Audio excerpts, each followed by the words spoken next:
candidate forum of LA's mayoral candidates. There's 3 ways to vote: by mail, by Dropbox, or in person. My name is Sylvester Rivers, aka Sly Rivers. Every Friday at 8 a.m. we cut to the chase.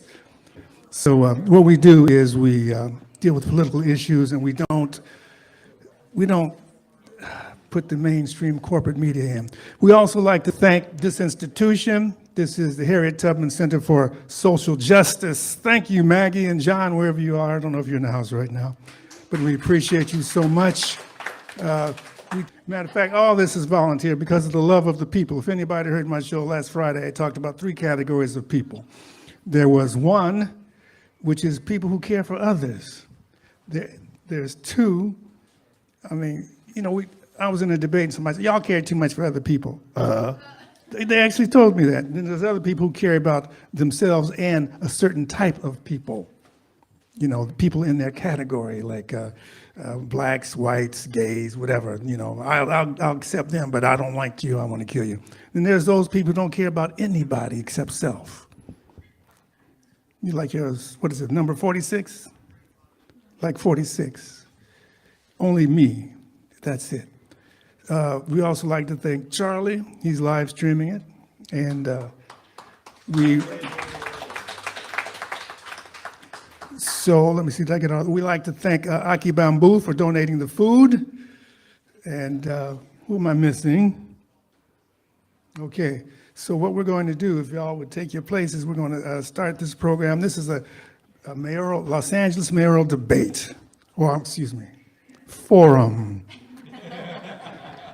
So I appreciate these candidates who RSVP'd with us, so that knows they're doing something. Others, one said no, because she couldn't do it. That was Susie Kim.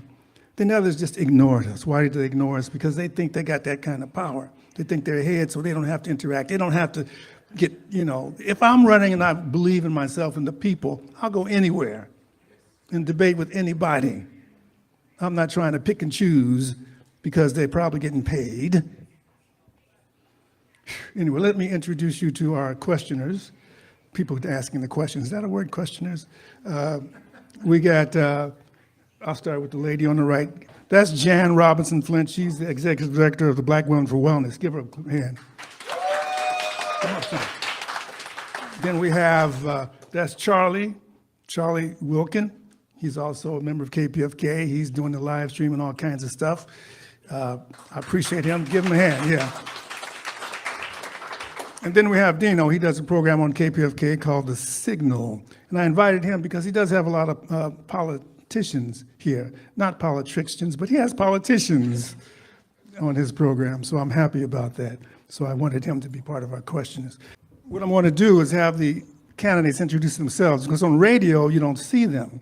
So I want you to be able to match the voice with the name.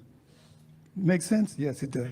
Just say your name real quick, and then we'll go for the 2-minute thing. Yeah. Hey, I'm Brian Acosta. Thank you, everybody, for coming. Look forward to this debate. Good evening, everybody. Buenas tardes. I am Assad Al-Najjar, and I'm running for mayor of Los Angeles. Thank you. Hi, my name is Andrew Kim. I want to showcase my baritone voice. Thank you. Hey, Andrew Kim, ooh, baby. Hey, everybody. I'm John Logsdon, running for mayor. It's nice to say that. Thanks, Sly. Thanks, KPFK, for having us. It's going to be fun tonight. Thanks. Hello, my name is Reverend Ray Huang, and I'm also running for mayor. So great to be here. Thanks. Hello, my name is Tish Hyman, and I am running for mayor of Los Angeles. I am very happy to be here. Thank you very much.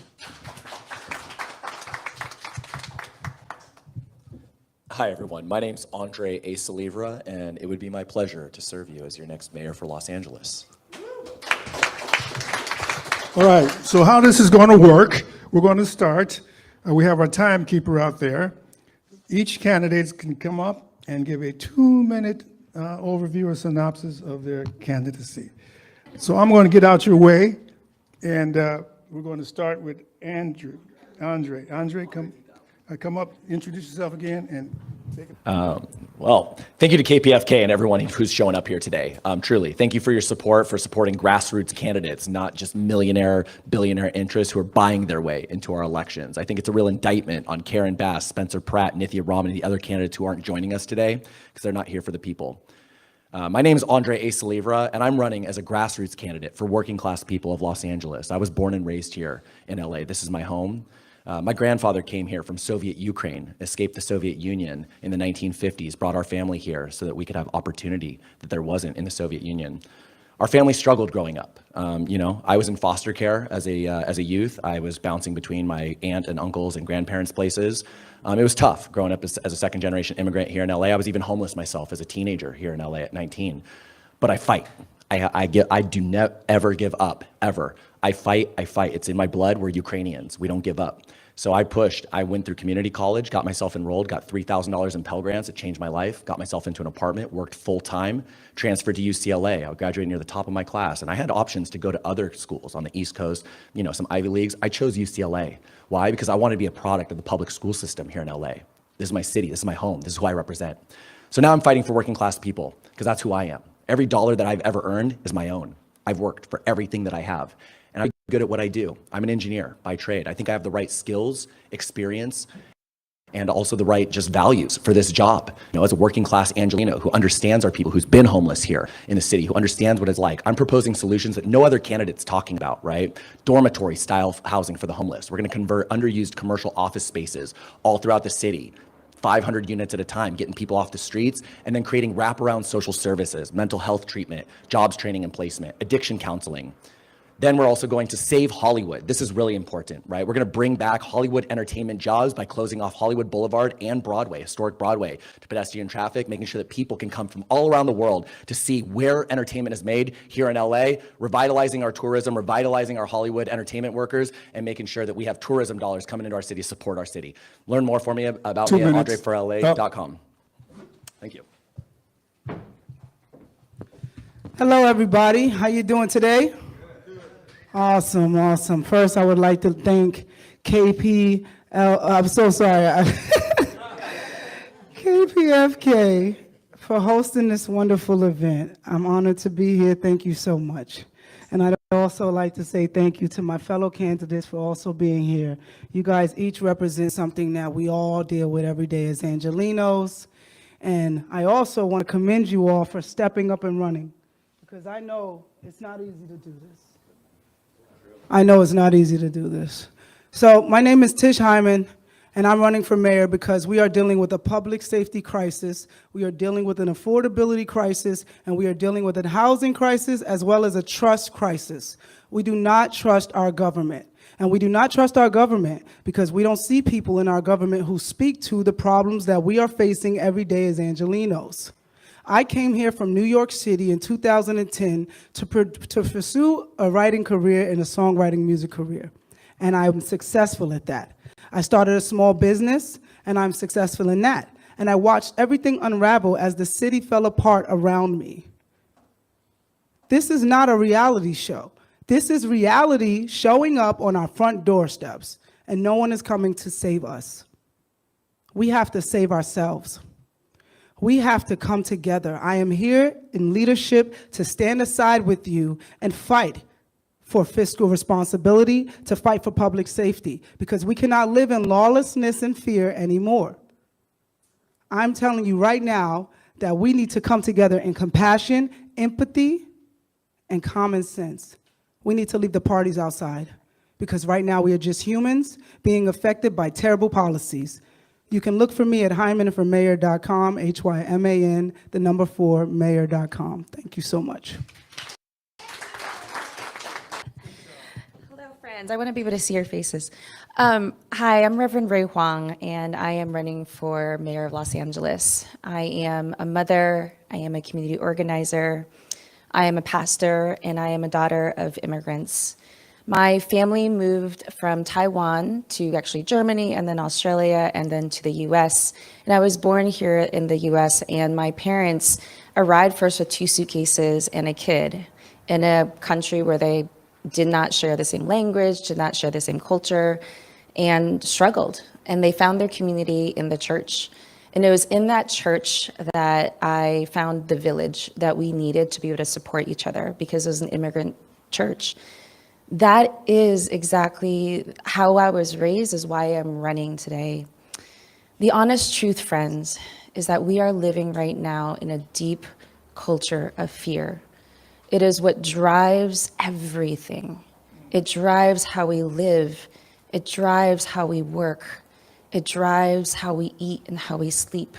That's why we've had so many sleepless nights. And it drives our politics. But the thing is, I have been organizing here for over a decade, and I've seen our communities rise up. When the fires happened, we rose up and we took care of each other. During the pandemic, neighbor to neighbor, we took care of each other.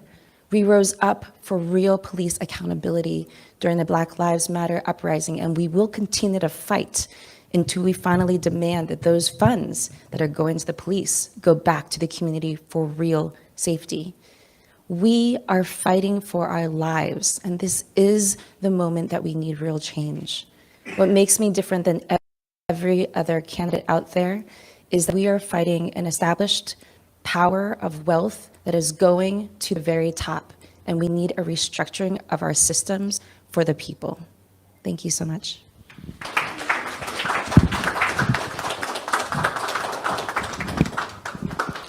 Hello, everybody. Thanks for being here tonight. Thanks, KPFK, for having us. My name is John Logsdon. I'm running for mayor of LA. I'm the common sense candidate. I'm right smack dab in the middle, and my journey to this point kind of started about 7 years ago. My 8-year-old son and I were in a park in our area, and we were in the middle of a gang shooting while we were just playing some soccer. It was an intense situation and one that profoundly changed my life. I went into our neighborhood council and immediately started getting involved. Since then, I've been a chair of the Public Safety Committee, and I've also been on the board of the LAPD Pacific Division. So not only that, but I'm a first responder with the ski patrol at Big Bear Mountain Resort. And when the fires happened last year, I was boots on the ground. I was up in the Palisades helping out. Going back even further, I was actually back during Hurricane Katrina. I was one of the first people that was called up to go with the American Red Cross. So I've seen huge disasters, both big and small. My day-to-day job, I'm a producer and a director in the entertainment business. I own a production company, and I've worked on well over 1,000 projects. I've worked on everything from music videos to live concerts to music videos and feature films and documentaries. And I've pulled permits, crew up, work on budgets. So I pretty much do everything within the business. Wear many hats. It's kind of like being a mayor, right? Trying to make everything happen, look at committees and whatnot. I'm a family guy. I have 2 teenagers. I know what it's like to raise kids in this expensive city, and it's not easy. We have to make sacrifices, and of course, LA, we're always concerned about how safe it is. My wife and I were always concerned about sending our kids out there. Now that they're out driving and in high school, it's kind of a scary thing. I love Los Angeles. My parents, grandparents, even great-grandparents all lived and worked here. So, and I like to think that I take complete advantage of this city. I love it. Like from everything from the entertainment to the great sports teams and the food, the culture. I'm a surfer, so I love being at the beach. It's awesome. My priority is obviously public safety, and obviously to make this place great, we need to work on homelessness, affordability, and the entertainment business. I'm here to fight for it. Thank you.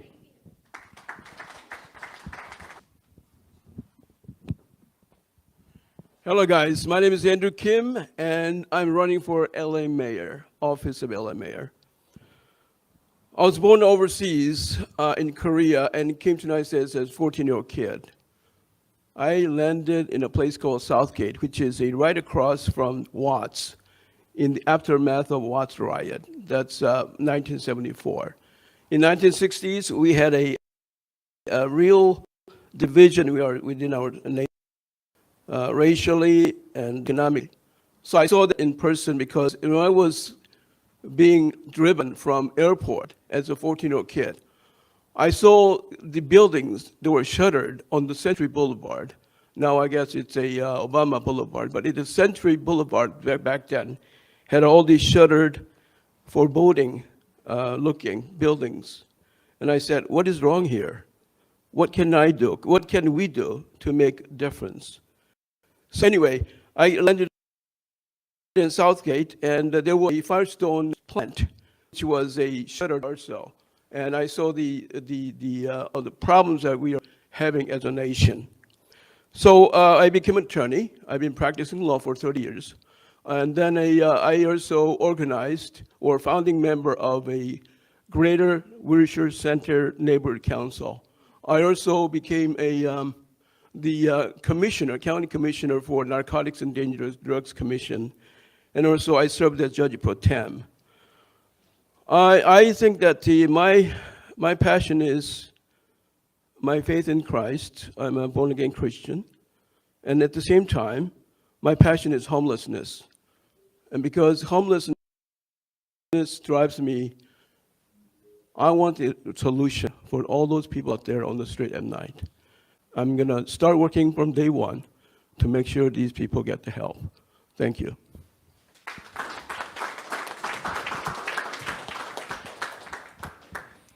Good evening, everybody, again. It's a pleasure to be here. Thank you, KPFK. And I'm Assad Al-Najjar. I'm an immigrant who landed here in the early 80s in pursuit of education and the American dream. Upon my graduation, I was blessed to start working for the city of LA. And that was the beginning of where I am today, because back in August 1989, in the hiring interview, they asked me the last question, where do you see yourself when you retire? And I said, the mayor of Los Angeles. And on the spot, I got hired. Since then, I started working very hard on that path. So the first decade, I got involved in all kinds of civil engineering projects and structural projects.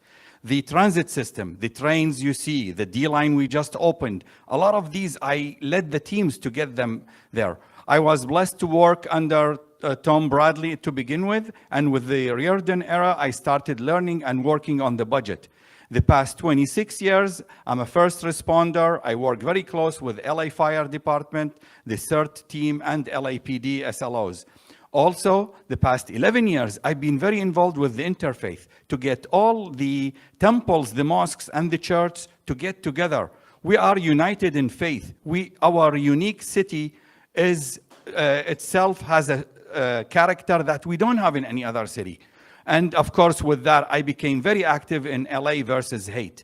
Hate is occupying our city. You should see all the hate messages I've been getting the past 15 months I've been campaigning. I started campaigning against my boss, Karen Bass, back in March 2025, and I'm almost here at the end of the road. I have the solutions because I've been inside City Hall. I not only know how to run it, I know how to run it efficiently. You could see my platform at lacity.solutions. Thank you.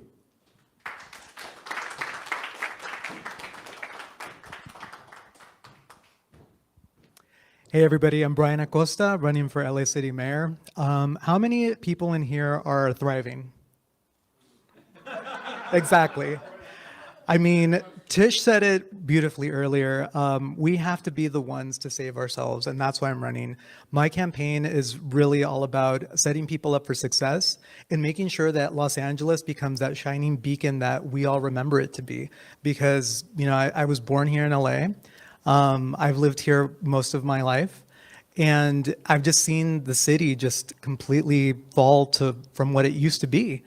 And so my platform is all about affordability, you know, housing, taking care of the homeless problem, and then also creating next-gen solutions for the systems that we currently have, because I feel like we're really running on really outdated systems, and so we need to be able to bring tech in.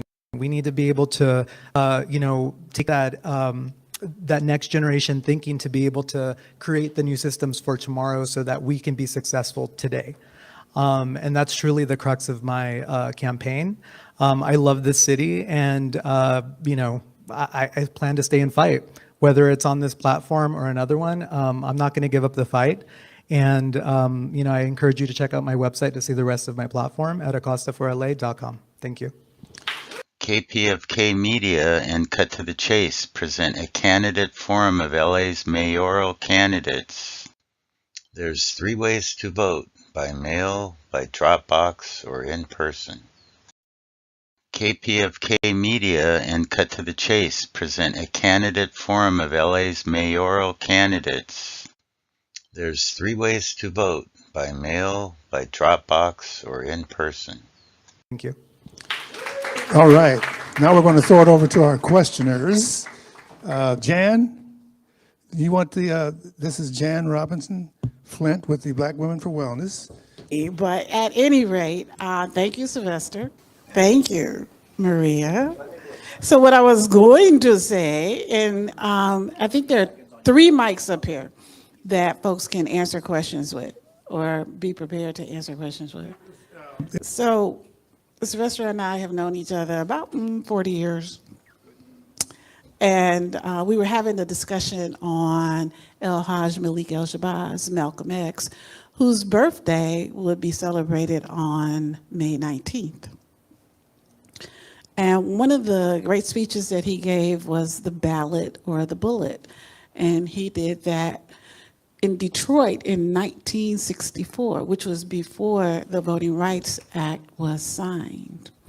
So here we are in 2026. A point of information, he did, that was the name of the speech, but he did several of those speeches called the ballot or the bullet. The one she's speaking of is the most iconic one. Go ahead.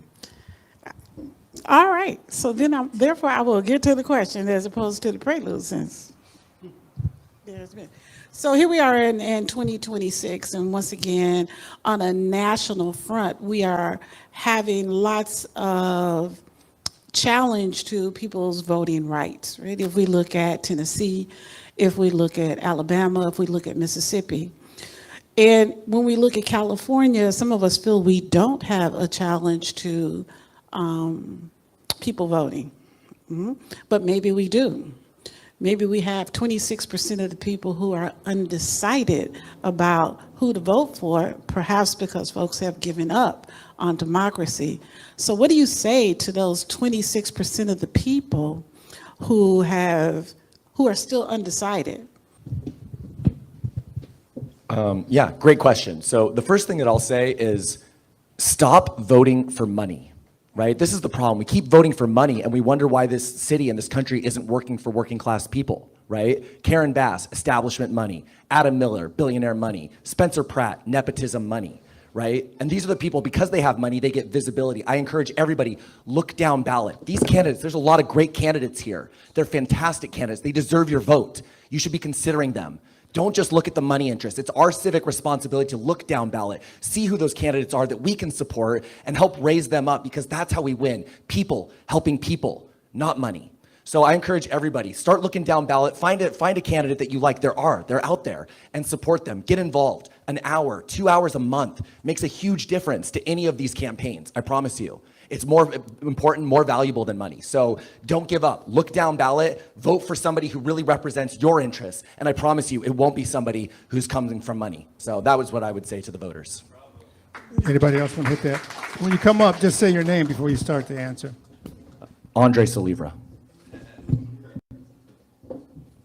Thanks, Andre. Very passionate. Guys, listen, I feel your pain. A lot of people have given up on our democracy and they think our votes don't count. But I urge you to understand that they do count. The biggest thing that they did was fool us into thinking our votes don't count. Look at each candidate, read about their policies, and pick the candidate that works for you. I say to the 26% that are undecided, I understand why you're having a hard time choosing, because they're only presenting you with 3-4 choices.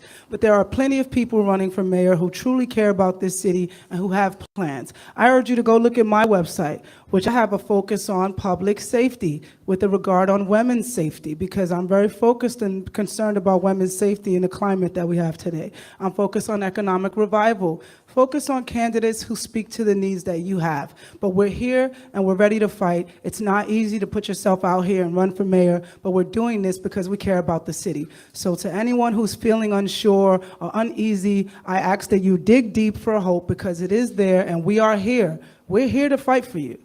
Thank you. So I have a little bit of a different perspective on this. As I've been campaigning, one of the things that I've found is that people don't have the space, because we're getting hit with the war in Iran. We're getting hit with affordability. And so one of the solutions that I offered is something I'm calling the LA Now app. Earlier I forgot to mention I have 2 decades experience as a creative executive, working in tech and film and various other industries in the city.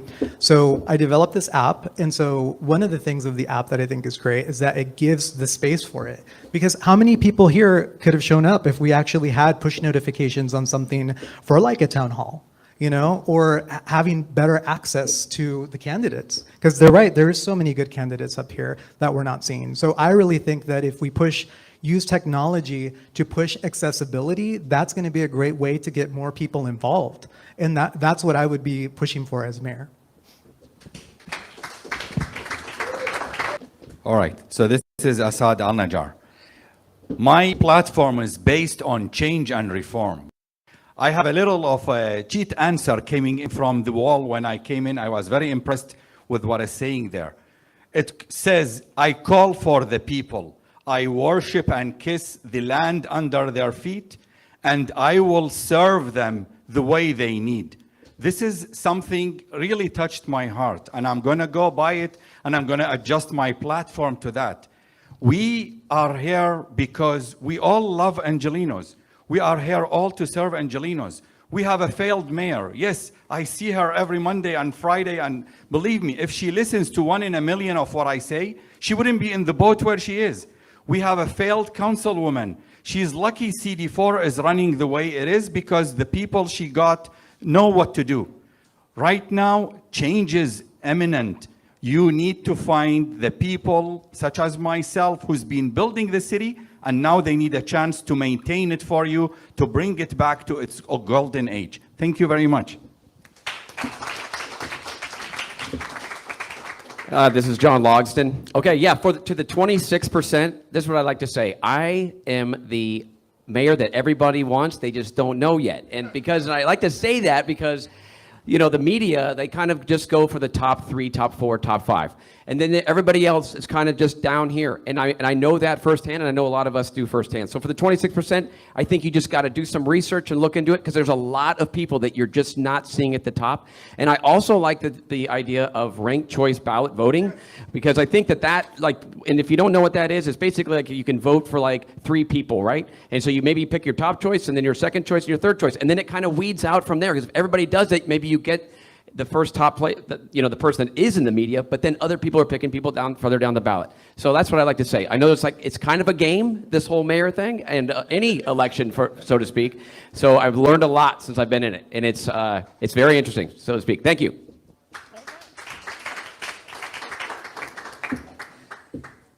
I want to give a kudos to those 27% who I think is a very independent-minded, and that's what it takes. We want people who think for themselves and make a decision based on their own study of the issues and the people they vote for. And I want to give a good applause to them. I want to say that this is we have a historic opportunity at hand, and it's good that we are so many undecided voters, because if you vote for those 3 others, unfortunately, I never saw them in the same podium or place ever. So I don't know where they are. I never saw them. I don't think I'll see them, in a few days before the voting take place. So I want to say that that my passion is for the homelessness, and it's recovery first instead of the housing first. We have a problem. We're going to have the same problem 4 years ago if we elect the same people. And we're going to have the same people shouting there's a crisis, our city is going down, there's going to be emergency declared from the day one. We're going to say the same thing after 4 years. So we applaud those people who are still undecided, and make a decision based on your own study. Make sure that you make your own independent decision. Thank you.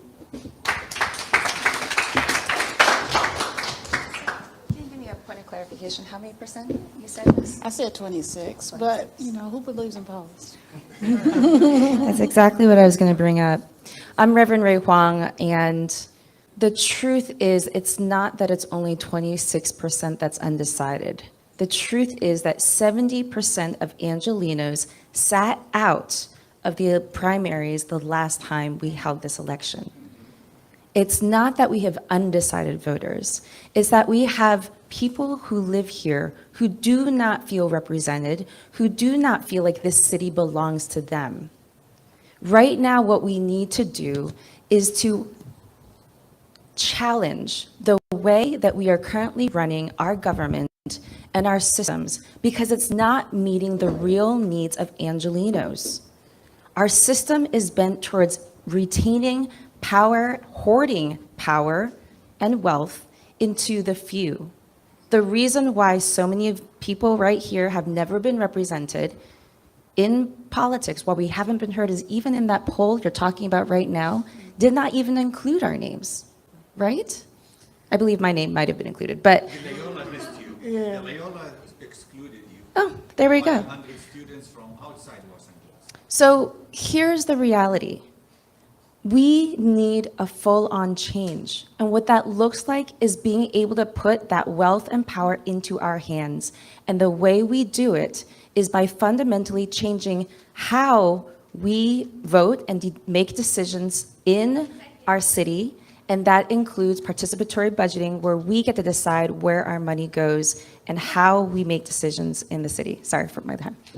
All right, so we're going to move on to the next panel of questioner. We'll come back to you, Jan. Black Lives Matter grassroots. They did a survey, an online survey, to find out what the people wanted, not what money wants. So the online survey, our next panel questioner is Charlie. His questions are going to revolve. Well, go ahead, Charlie, take it away. All right, so this people's budget comes out every year, and this year it came out at the end of April. And what it especially looks at is what kind of services that people in LA want with their tax dollar going to the city. And some of the key demands were, on this particular survey of 1,300 people, police funding reduction. Nearly 90% of respondents rejected increases in the LAPD budget, which often accounts for a high percentage of city spending, roughly 46% in previous years, and a shift to public services. Residents advocated for increased investment in affordable housing, mental health, crisis teams, and park maintenance. And reimagining safety, a focus on non-police responses to community issues. And the contextual difference is that the mayor's proposed budget for 26-27, in contrast, Mayor Bass proposes $14.9 billion budget that increases police hiring to 510 new officers, targeting 8,555 total officers. Well, in the context that we have, our country has about 10 times more incarcerated people than other modern countries in the world. Would you weigh in on the side that we need more police, more budget for police? Or what do you think of this idea that this people's budget ideas, proposals? So- What is your opinion of those? Go ahead. As she's coming up to the mic, I'd like to just say that the reason Karen Bass, she had promised not to increase the police budget, but she did. So a lot of organizations did not sponsor her for that reason. The other thing is, being a black person in Los Angeles, 10% more black people are stopped by the police. So we don't see it as a safety, we see it as something else. It's another gang, another one of the gangs. But anyway, that was your question. Go ahead, Ray. I am very proud to say that I've been a part of the People's Budget LA Coalition from the very beginning, since 2020, when I was part of the City Hall presentation about the first survey that came out, where we, again, for 6 years, by the way, we've been carrying out this survey. And each time, tens of thousands of Angelenos now have filled out this survey. Every single time, at the very top is housing. At the very top is food security. At the very top is job security, all of the basic needs that we need for us to prevent crime from happening in the first place. Why does crime occur? Because we are in survival mode and we have nothing else to be able to survive with. So the best way to stop crime is by actually providing people's basic needs. And when crisis occurs, because crisis does occur, we make sure that we meet the crisis with what they need to have, whether it's a mental health crisis, whether it's a physical health crisis, right? So I am the only person, the only candidate in this race calling for the defunding of the police, because we need to redistribute that money into things that actually keep us safe. I'm also calling for the firing of Police Chief McDonald, who has not been doing his job in hurting us, in protecting us, and the police need to do their job. So that's why I'm calling out. So next. Hello, I'm John Logston. So a little bit of a yin and yang with that, but I am like for public safety, and I actually think that we need to have more, like our police force needs to be up around like 10,000. So we are way behind like Chicago and New York, and we have a much bigger geographical area. So, but here's the thing. Technology has been a force for good as far as this, because the accountability of like even having body cams, I know people are worried about like cops pulling people over and actually doing stuff that like has gotten them in trouble in the past, but I think accountability with the body cams has really driven that down. And that's the accountability that we need. Also, I am 100% for having interventions with people that aren't needing cops. So like this circle team, for example, which goes out and when there is an issue that doesn't call for force like police, you know, then that's the kind of intervention that we need. That's where some of our money should go. So that's where I feel about that. And like, I think what we need to do with all the Olympics, the World Cup, and just how much happens in this city, we just need to make sure that we have a good, solid police force. Thank you. Good. John saved me a lot of the argument. He already said it. Because he is like me. We're first responders. We work close with the LAPD. Look at it this way. I mean, with due respect to all the candidates, I'm the only candidate that actually works on the balance. None of the mayors that I served under, the 6 mayors except Reardon, did actually understand and look through the budget and understand the budget. Our current mayor has no clue what the budget looks like. Her 9 deputies are totally incompetent to know what's going on. It's very simple. We have a balanced budget in a way, but the net balance, when you come to the police, the capital expenditure versus the operational expenditure, that's where you lose track. And all of a sudden, you have overstressed officers sitting home. So your actual officers serving is down in the 5,400 versus 87 on payroll. And all this has to do that on day one as your mayor, I will audit the budget and fix it. I can fix it. Not only that, I'll use only 80% of it and 20% will be as unforeseen condition or for the next mayor or like the 2 colleagues here who deal a lot with the IT budgets, they use it for other stuff. Thank you. Next candidate, and you have 30 seconds to respond to something that you don't agree with. So feel free to do that. So for this issue, I think the conversation is like take away money, add money. I think it's actually just reallocating the resources we currently have. You know, replacing the police chief, having a police commission that actually reflects the views and wants of the people, so that they can have better oversight over, you know, people that are doing the bad actors, and then also having good things for the good policing, because there are good cops. So I think that we need to be able to reallocate resources appropriately and be able to have just a better accountability over the police force and a police chief that actually reflects that as well.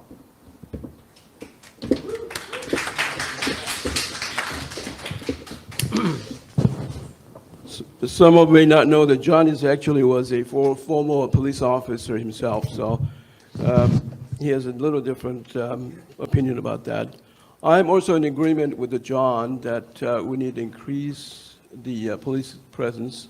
I would say maybe about 1,000 or a little more, because I think that safety is a very important engine for the prosperity within our city. So we have a problem with our crime, and that need to be curtailed. And then somebody said that the judge, the police chief McDonald should be fired. I don't know about that. I think he's doing a tremendous work. I think he's doing a good job at a very difficult situation. I think that right now the problem that we have is a homelessness issue that is so dwarfing the whole situation, where the crime and drug issues are prevalent out there. So we need to curtail, as long as we can curtail and take control of the homelessness. I think you can go a long way to make a less burden for our police department so that we can have perhaps less police officers out there. But right now we need a police officer because we have a FIFA and the Olympics that's coming right now. Thank you. I'm just going to say one thing real quick. This is John Logsdon. I appreciate, Andrew, that you think I was a cop, but I actually was never a cop. I was a first responder, but that's it. So thank you. Just clarifying, I'm all about truth. So there you go.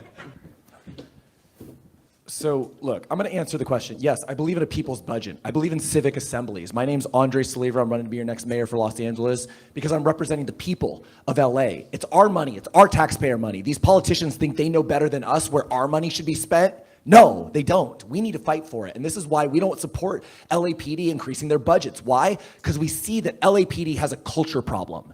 Right? This is the problem. If the LAPD were treating people with respect, with dignity, we might be in favor of increasing their budgets, but they don't. They beat the hell out of us. They fire rubber bullets at us. They violate our rights. They spend $300 million a year in liability payouts.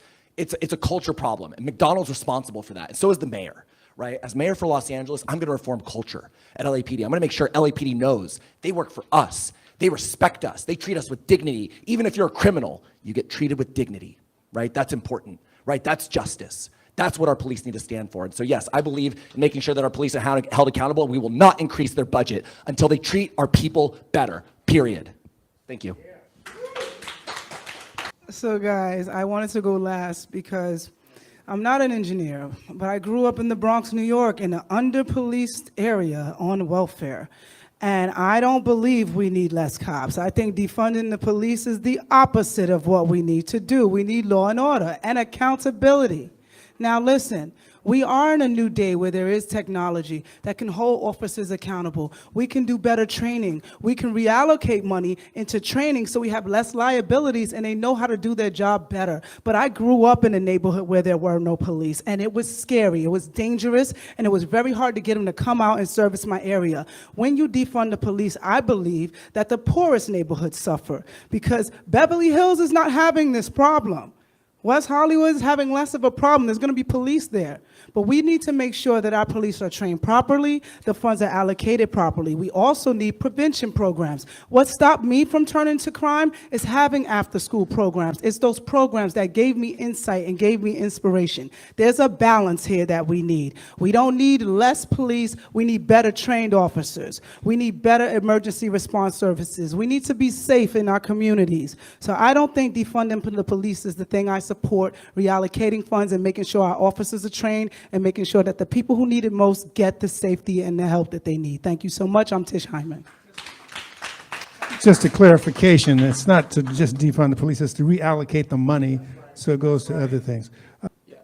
In terms of reallocating the money, here's the thing we also got to understand about LAPD, right? Is that right now, LAPD, the average police officer makes $80,000 to $110,000 in their base salary, and they make another $20,000 to $50,000 in overtime, right? And the reason for that is because they don't want to hire more police officers. They like when there's fewer officers so they can raise their overtime. We need to cap overtime. That's a big part, I think, that we need to start talking about. You shouldn't be able to make double your salary in overtime, and that, I think, is an important thing in determining how we're reallocating the police budget. Everybody, right? Everybody went? KPFK Media and Cut to the Chase present a candidate forum of LA's mayoral candidates. There's 3 ways to vote: by mail, by Dropbox, or in person. KPFK Media and Cut to the Chase present a candidate forum of LA's mayoral candidates. There's 3 ways to vote: by mail, by Dropbox, or in person. Okay, so our next panel of questioners is the mighty Dino. His program comes on every Saturday. Saturday. Saturdays at 12 to 1. Thank you. So first of all, let me congratulate all of you for having the courage to do this. Ray was on my show, and I always like to ask that question about what made you go and run for office.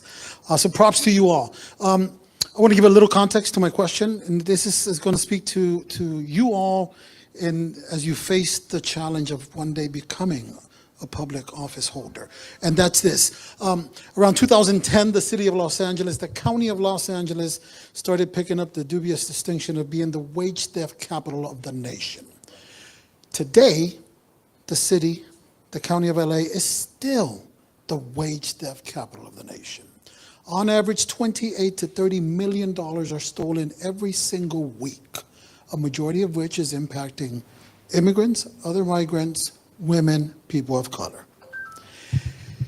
For the last 15, 16, whatever years, every new wave, every new generation of elected officials, especially those that come in with the passion, with the drive, with the dedication, the determination to make changes. As somebody who's worked in public policy for as long, 30 years, this has been one of the issues, full transparency, that I've been a part of. And in the last 3 years, we've been looking at possible changes all of a sudden. For the first time, it's 2010. And then 3 years ago, we were told, budget, we're not going to be able to pass these changes. A year later, budget, we're not going to be able to pass these changes.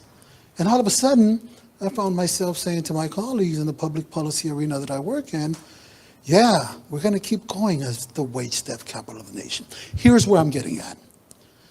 Many of the folks who came into office since that dubious distinction in 2010, we've had 3 mayors, Villaraigosa, Scarcetti, and Bass.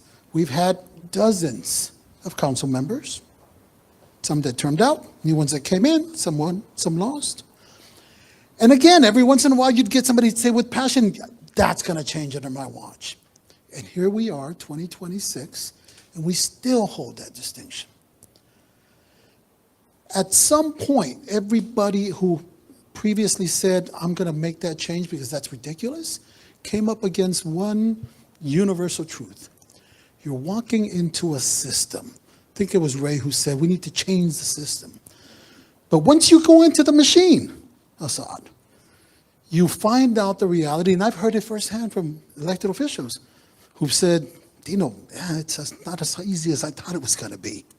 You have to play politics. And here's my question. If and when you all get elected, how will you mitigate that reality? Because every step of the way, as we campaign, we have promises, we have realities that we say, look, this is what we need to do. And you walk in there, you realize the system hasn't changed whatsoever. You are walking into that system. So my question to you all is, how do you mitigate that reality? You, after all, will become at that point a politician. And you will have to negotiate. And you will have to come to, what is it, not collaborations, what's the word that I'm looking for? Compromises. You will have to compromise. And you will look back and say, okay, Dino, maybe we might not be able to address that. And what do you say to the constituents then? So I just kind of want to put it out there because I think this is the reality. In my experience in public policy, almost 30 years, I've never not seen this happen to some degree or another. What do you say to that? Sorry I took long. Dino, I'm so glad you asked that question. By the way, this is Ray Huang. Because here's the thing. This is the reason why I'm running the campaign as we are is because I'm a community organizer. For us, this has never been about the moment. This has never been about just getting to November. This has always been about building a movement that is lasting. Every single person that has been touched by our campaign that we bring to volunteer, we actually organize them. We train them in organizing 101, and we organize them to organize their neighbors, who organize their neighbors, and organize their neighbors. I'm proud to say we have, I believe, now over 30 neighborhood captains across the city who are organizing their whole neighborhood. We have 99 neighborhoods, by the way, in the city of Los Angeles, So that way they are organizing their neighbors, canvassing, learning political strategy, learning how to power map, learning how to carry out house meetings. So that way we understand that we're building something far bigger. The goal of my campaign has been, one, to be able to bring faith and hope and belief that things can change. Because if you feel in despair, you will not participate. And we need people to be able to participate and feel like they're full partners in the city. The second is to be able to bring them into this organizing movement, connecting them with different organizations on the ground who are moving power. Number three is to give them solutions, real solutions that we have been acting upon, such as the participatory budgeting process, which is part of my platform, which is social housing, which is fast and free buses, which we've already done before during the pandemic, which is a public bank. These are the ways that we can fully transform a system that needs to be changed.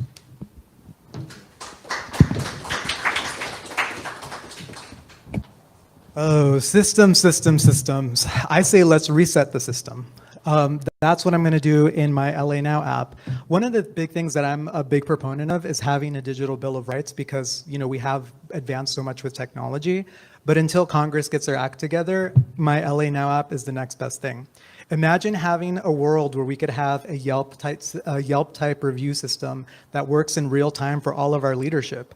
I think this is a great way to be able to hold people accountable in real time and actually, instead of compromising, saying, no, these are the things that we want as people to be passed. These are the things that our community needs, and this is how we're going to do it. So, and the great thing about it is, as a mayor, that gives me a bully pulpit to also hold these people accountable. If I'm able to see, Nithya spent $2 million building 2 bathrooms in Runyon Canyon, I'm like, hey, what's happening over there? Why are we overspending on something that we all know we can get for like 30 grand? So having that level of transparency and accountability is going to be key, and that's a great solution and part of my campaign on how we're going to change things. Thank you. This is Asad Al-Najjar. So as a senior manager, whenever I did any of the bids and the projects, I always insisted on the certified wages list because that was my own contribution within my little bound of the projects that I handle to put a limitation on the wage theft. The wage theft is happening a lot, yes. I've discussed it with the DA Hockman a couple times to find solutions on that. Like Ray was mentioning, the neighborhood council, when it started 26 years ago, we had the power to go in and try to do, even though we always stumble on a closed door, but that never stopped us from speaking until we had City Attorney Mike Fura. He put a gag order on us in which I've been fighting since 2016 to get over it. Heidi Stein still tried to put gag on us for us in the Porter Ranch Neighborhood Council not to speak about anything because they go, okay, you're a city employee, you're a Porter Ranch Neighborhood Council, and then you're just coming and say, I am an Angelino? Yes, I am an Angelino. I speak as an Angelino. The way we do it, we expand what I've been doing as a little senior manager in there on a citywide. And then we get the empowerment from the future city attorney to the neighborhood councils. Thank you, sir. Okay, city theft is, the labor theft is a very important, wage theft is an important aspect that we need to tackle, of course. But I think that more important is the whether a candidate is actually independent of the special power. I think that's very important. My candidacy has been, by the way, my name is Andrew Kim, I apologize, has been beholden to none. And that's my motto. And as you can see that, look for people whose candidate is supported by special interests. I think when you see that, then that person probably is going to be compromised by those interests. So the fact that we don't see those 3 other candidates here speaks a volume that they don't need you guys. They just need those special interests to get elected. So they don't really need you guys. So I think that that's one way of knowing it. I think that we need to have an independent audit of all the departments so that so that our government, city government, is run efficiently. We did have a Department of Efficiency, but somehow it disappeared, defunded, but we need to bring it back. Thank you. Hey, everybody, I'm John Logsdon. As far as the wage theft, and I think this is where we are in 2026, honestly. I think we're at the precipice of where technology is here and accountability is here. So we should be very transparent where everything is going, how the money is being spent. Now, I'm not a politician, sure. I've signed up to run for mayor, so automatically I'm sure like all of us all of a sudden are politicians, right? We're up here, I'm up here talking right now. But what I'm saying is that like, when you get to City Hall, when you are the mayor and you're trying to, like as I was saying before, I was raised in a household that was a divided house. I was a Republican dad, Democratic mother. So I like to think that I personally bring people together. That's why I feel like that's where my leadership is. And as far as being accountable, and there's things that come up, sure, we need to play the game. Someone wants something over here in this district, someone wants something over here, and we got to do that. We actually have to come to a compromise. And that is where politics becomes that fine line. But I think what we need to be is we really need to be just transparent. So I have an ideology that I believe in, and if I'm going to try to go forward with that, and I'm going to try to push, but there's pushback on that, and I have to compromise, at least with accountability and transparency, the people that voted for me will know where I stand. Thank you. Tish Hyman, 3 things: audit, improve, replace. We audit, we find out what works, and if it works, we improve it, and if it doesn't work, we replace it with a system that does work. In regard to how I would deal with other politicians, one, if you look up here, you'll see a lot of people who are running for office who are not politicians. They are people who care.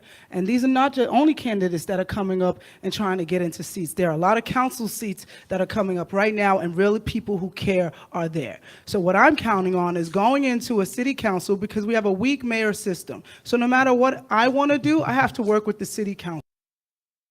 So what I'm really good at, of what I learned in the music business, which is almost an impenetrable business, and I've been for Grammys and worked with Alicia Keys, Ty Dolla $ign, Kanye, it doesn't really matter, but the point is you have to negotiate high stakes, and there's high cost if you don't negotiate properly. I'm a master negotiator. I love people, and I believe at the core of everyone there's some little slight slither of good, and if it's in there, I'm gonna find it, I'm gonna heighten it, and I'm gonna bring it to the room. I can change the energy of any room that I walk in, and I believe in myself and my ability to unite people under one truth. We all want safety, we all want prosperity, and we all want a fiscal responsibility at the forefront of our government. Thank you so much. Tish Hyman.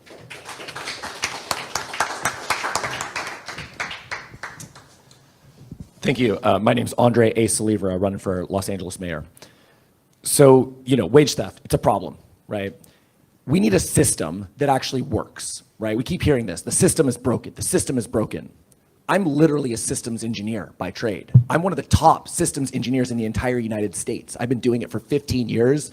Companies call me when their systems are broken to fix them. Why? Because I'm good at working cross-functionally with lots of people across dozens of departments, teams, executive people, people working in the warehouses, people working in marketing or other departments, right? I can do this at City Hall to investigate the situation, figure out what's going on there, create a solution, right? We create multiple solution plans, figuring out which one of these has its pros and cons, and then we align the people. This is the most important part. We need a mayor who's going to align the people, use the power of the microphone, use the cultural power of the mayorship to align the people behind a common cause. That's why as mayor for Los Angeles, every second Sunday, once a month, outside of City Hall, I'm gonna give a State of the City address, where I will address the people of Los Angeles, right on the steps, telling you what's working, what's not working, who are the roadblocks, who are the people that are preventing us from making progress in our city. I will identify them by name because I'm an independent, right? And I'm fighting for our city, working class people of our city. And I will tell you, the people, how you can get involved, how you can put pressure, where the pain points are, and so we can get aligned to make real progress and real change in our city. My name's Andre Salivra. Vote for me on June 2nd.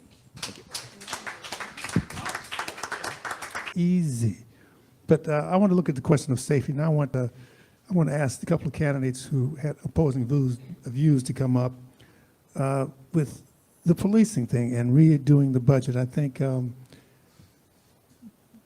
two, I want you up there, and you, if you all go to the mic, I want you to, because some wanted to increase the police budget and others say we have to reimagine. So what I want you to talk to each other of how and why it should or should not work. My opinion, I guess I'm allowed to give my opinion, is that I heard on the radio this morning, not a different station, I shouldn't say, but that there was a situation where a family won a multi-million-dollar settlement because a police officer planted a taser on the gentleman, planted a taser on him.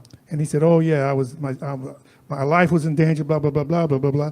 So when we keep saying retrain, but it's a culture that's been there. Like when Dino talked about the system, that system has been there and has not been kind to just the grassroots people. It's been kind to the people with the money and in power. So I want y'all to dialogue with that. Why it should be, yeah. You were anti and you were pro. So another, yeah. I want you up there, yes? And then, John wants to increase the right. I want 2 and 2. So, yeah, so I want you to talk to each other. I mean, I think studies have shown that more police does not stop safety. Right. And then we have to look at the reality of it. The reality of it is that the police put drugs in the black community. Right. And, we have to look at this. I want y'all to dialogue about that. Yeah, so I'll go ahead and lead off on this one because I honestly think that. Great, awesome. So, look, as I've said before, there's a culture problem at LAPD. My name's Andre Saliva, running for LA mayor. There's a culture problem at LAPD, right? The fact that some of these officers would even do this, it's despicable, and it's a fireable offense. But the problem is the police unions protect them, right? They're protecting the bad cops. They're protecting each other because they see themselves like a brotherhood.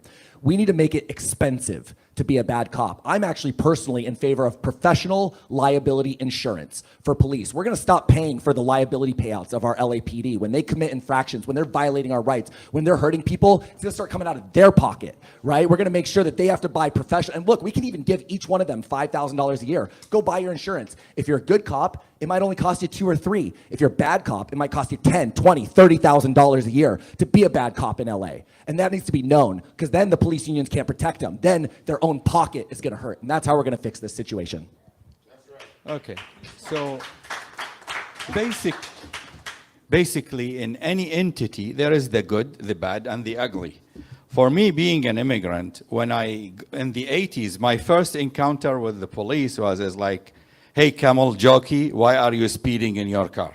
And it's like, okay, camel jockey, where did that come from? Or then after the September 11, I'm up to date. I'm labeled as the terrorist, the Arab terrorist who's going to blow us up. And even if you got now into my Instagram, oh, what are you going to do? You're going to recruit more terrorists? Is the culture, not only the LAPD, it's the whole city culture. And it's not only, the BLM is not only Black Lives Matters, it's Brown Lives Matters too. Because we are in the same category. The Arabs, the Latins, the Hispanic, the blacks, we are all in one pot in which our rights are gone.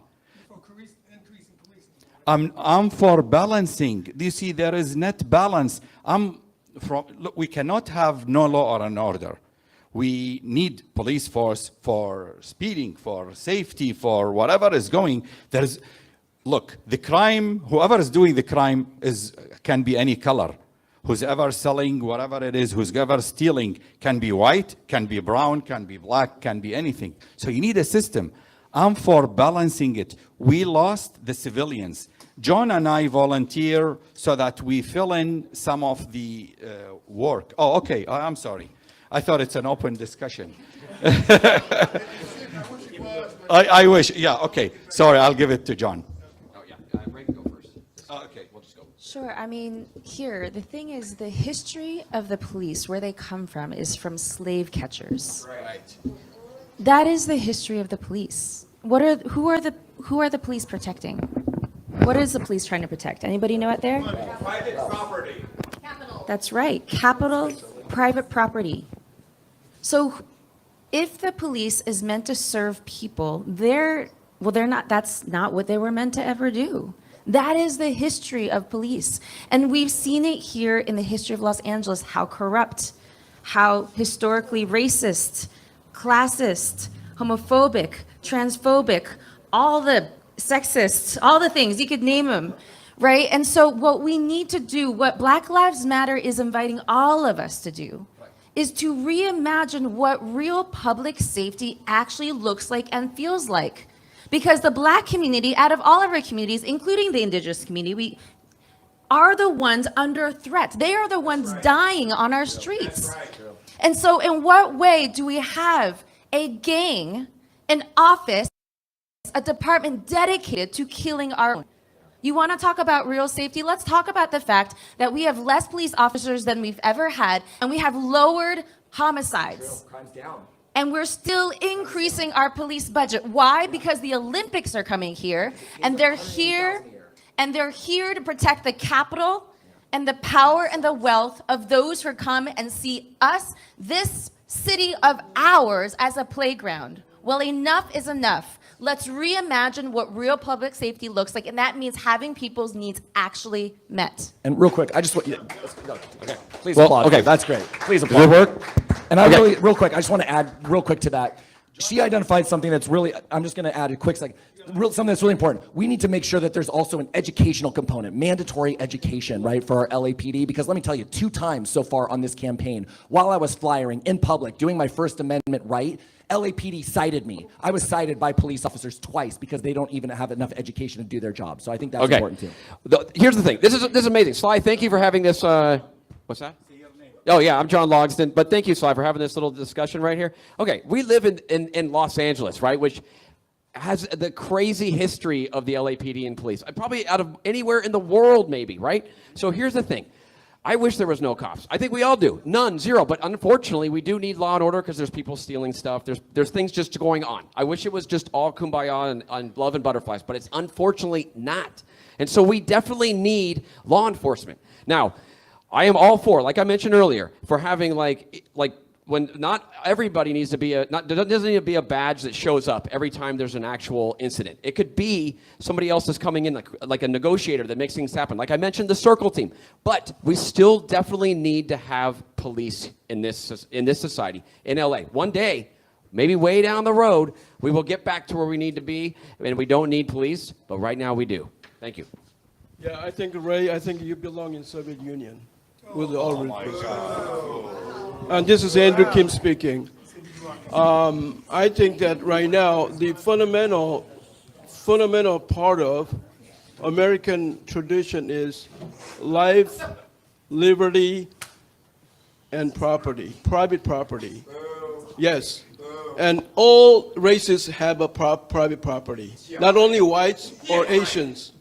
And we need to protect them for the well-being of a nation and of our city. I want to hear what. Yeah. Well, let's move forward. First, I have to say the Soviet Union doesn't exist anymore. It got dissolved. But I wanted 2 and 2, so we're going to move forward. Can I just jump into one really quick? As the only Black life on the stage, please? Because I hear this word and I hear these things that I'm like, okay, interesting. Listen, guys, I understand that there has been police brutality. I grew up in the ghetto. I do understand what we're saying. But like I said, there needs to be balance. Jingle bells, that song where it originated, it was a terrible origination for that song, but we're not going to stop singing it at Christmas. Listen, police started out as slave catchers. It's been a long time since they've been catching slaves. We need to focus here. We got cameras for a reason. We have accountability, and if we can, I like the idea that he said, it coming out of their own pockets, their mistakes they make. Yes, they would make fewer mistakes. Ray, you're very sweet, but I don't know where you grew up. I grew up in America. We need police officers, okay? All right. We're not going to play this defund the police crap. We know we need protection. Who are you going to call when something happens to you? Ghostbusters? Time is up. Let's Time be is up. for real. Okay, let me do clarification. Let me do a clarification again. They're not saying defund the police. They're saying reimagine, rechannel the money to other things that might work. Now, at this point, I want to see if anybody in the audience has a question. Name, if you'd like, and your question. Certainly. My name is Philip Walker, and I do want to thank, I actually know a lot of these people too, and thank you all for getting up and really standing up for your city. And I do want to say that first and foremost. We may all disagree, but we all agree that we love this city and that we're here for it. And I know that you all have worked hard. Like, I've seen you all work hard. So I want to say that first and foremost, and that's very important. And your question. The thing that thank you. The question I want to ask too is, like, the point becomes this: like, some people need protection from the police. And I want to, like, actually give you an anecdote from 2020 when I was actually involved in, like, the protests in Santa Monica, and I literally watched platoons of police run past looters with buckets full of shoes to beat the living crap out of protesters.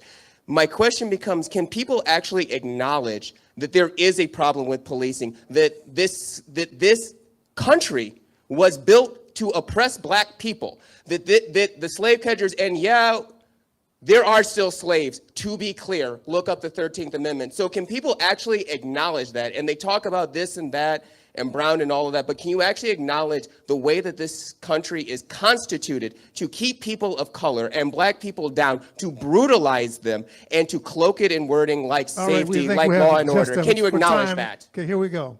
My brother, I It's gonna make definitely me work. hear I you. have to edit it out. I don't want to do no I editing. can acknowledge that, yes, there has been police brutality. My brother was beaten nearly to death in the 90s by the police, not at a protest, just in his neighborhood. Things happen, tensions rise, things get out of control, but there's no reason to paint the whole entire brush. We need the police. They need better training. They need accountability. We need to hire, more diverse people to work in the neighborhoods that maybe they grew up in so that they actually know how to deal with the people. There's got to be balance, my brother. We cannot say that we don't need police because something happened. Okay, It's happened. It's time to move on and move forward together. I'm going to interject We're a here. community. I'm going to interject here. I think you answered his question, but he's not saying that we don't need police. We're saying KPFK Media and Cut to the Chase present a candidate forum of LA's mayoral candidates. There's 3 ways to vote: by mail, by Dropbox, or in person. all right, here we go. We have 2 more questions, 3, and then we'll get to closing comments. 3. Yeah, I said 3. Okay, good afternoon to all the candidates. And I've heard a lot about homeless problems here in the city. My question is, as mayor, I don't know if you have the ability or authority, but someone like me, I'm retired. I've worked for 40 years. I'm collecting my Social Security now. Where can I find affordable housing so that I don't become homeless? Because the average price of a home here in Los Angeles is well over $500,000 or $600,000. That is out of my bracket. So where or how would you address affordable housing so that I'm not a drug addict, I'm not a criminal, I don't have a record, and all the issues about homelessness have been about someone that is not like me? Thank you for that question. Brian Acosta here.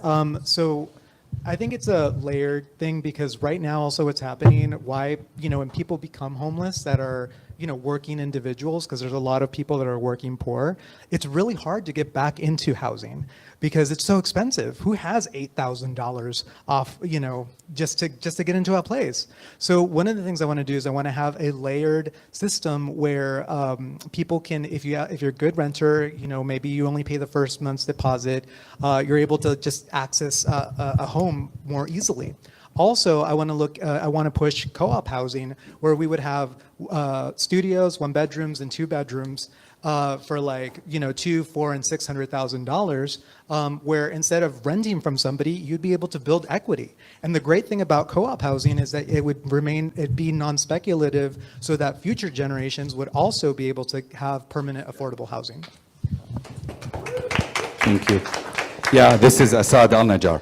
I'll refer back to what I stated earlier, the 277-page plan we have. Plus, during the Garcetti era, myself and a lot of the senior engineers, and even including my wife that works in the city of LA, we started working on the Abridge home, in which identified a lot of the buildings to be refurbished. We put how we're going to do the asbestos cleaning. We defined how we're going to have a retrofit. We defined how we're going to build tiny homes. We put a plan on the container homes. We put a plan on the prefabricated homes. Everything was going in. We have budget. The city of LA has the money. Right now, it's wasted left and right, and nobody knows where. I know where it's wasted. I know exactly. There's like a $400 million disappeared, and I keep asking my boss, hey, Karen, where is the 400 million? And it's like, get out of the room. You don't belong here. No, really, we have it. We can do it. It's got stopped. Garcetti used COVID to stop, but then now, with me, I know what it is. Day one, implemented. I fire all the deputies and all that. I have a great team here. They are ready. We are all, look, maybe one of us is gonna be the mayor. And whoever it is, we're gonna work collectively together because we complement each other. Thank you. Thank you, Assad. And yes, it would be my pleasure to work with any number of these people here. Truly, Assad's fantastic, but everyone here has smart ideas. And my friend, your question resonates with me. I was homeless here. I've been homeless here. Even now, after I've made it, whatever, I still rent. I've rented my whole life. I've paid $300,000 of money that I've earned to landlords. I own nothing, and they want it to be that way. The solution, social housing. We need to improve social housing. Every other modern country around the world has some amount of large-scale social housing. 40, 60% of people live in social housing, dignified social housing, right? We make it a priority, right? So it's not a speculative asset like Bryant was talking about. So it's something that people live in, working class people. They don't have to worry about their rent going up despite the economy struggling, which is happening right now to everybody in our city, right? We need more social housing options. So that's why I'm promoting public dormitories, right? For the lowest, most vulnerable, with even single room occupancy and even places to move you up. And then I want the city of Los Angeles to buy apartment buildings, own and operate those all throughout the city. Social housing options where if maybe you're a city employee, you could get one of those. And they're nice, they're dignified, they're modern, they're new. But we need our government everywhere, not just here in LA, but around the entire United States to start investing in social housing for the people. Thank you. I agree. So we often talk about housing and homelessness as two different things, but the reality is they are two sides of the same coin. And the antidote is permanent affordable housing, and it is through social housing. I'm proud to say that I've been working on social housing for the last 6 years of my career.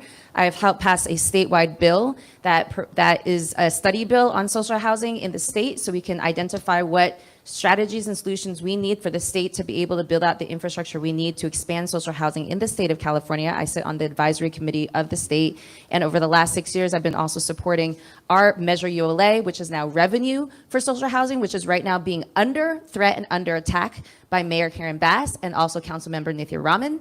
And we need to be able to ensure that we are protecting Measure ULA so that we can continue to use the $1 billion of revenue that will continue to expand to build housing. And let me tell everybody, because this is a conversation right now, ULA has not hurt our supply. In fact, we have had more apartments built over the last year than we ever had before, and we're going to continue to do that. So we need to expand social housing, and that is actually how we're going to be able to stabilize our own Angelenos to have housing. By the way, also tenant protections is something we need, so I'll plan on co-sponsoring a bill to repeal Costa Hawkins.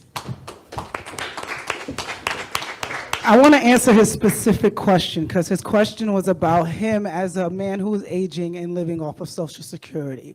I worked with the CFB Foundation for many years, and what we do is we celebrate our elderly. When I traveled in Europe a lot, I saw a lot of elderly people out at the nightclubs and people chilling. My wife, she takes care of her grandmother. They're from Russia. She's taking care of her elderly grandmother. They're not putting them in homes because we find that the deterioration of the mind is happening in these homes. So my point is, the same way we have Medicare for like people who are above a certain age, we need Rent-A-Care for people who are above a certain age. And that's a program that's specifically designed to help people who are now living on Social Security, veterans. These are specific group of people that are really being overlooked because there are people that they feel are more in need than them. But the truth is that everyone has different needs. While I won't say social housing, social, this word scares me because we got the DSA creeping their way into our government through socialism. And we've got to be careful. We've got to be careful with words and manipulation. We are a sensationalized community, and we've got to understand America is under attack internationally from foreign special interests. Say what you want. I'm just telling you how I see it. I have the right to tell you, and you have the right to accept it or not, but do your research. Do your research. Next to the last, okay, go ahead. how are we going to lose a perfectly good nation like the United States, prosperous nation? I think that we have a problem right now with affordability.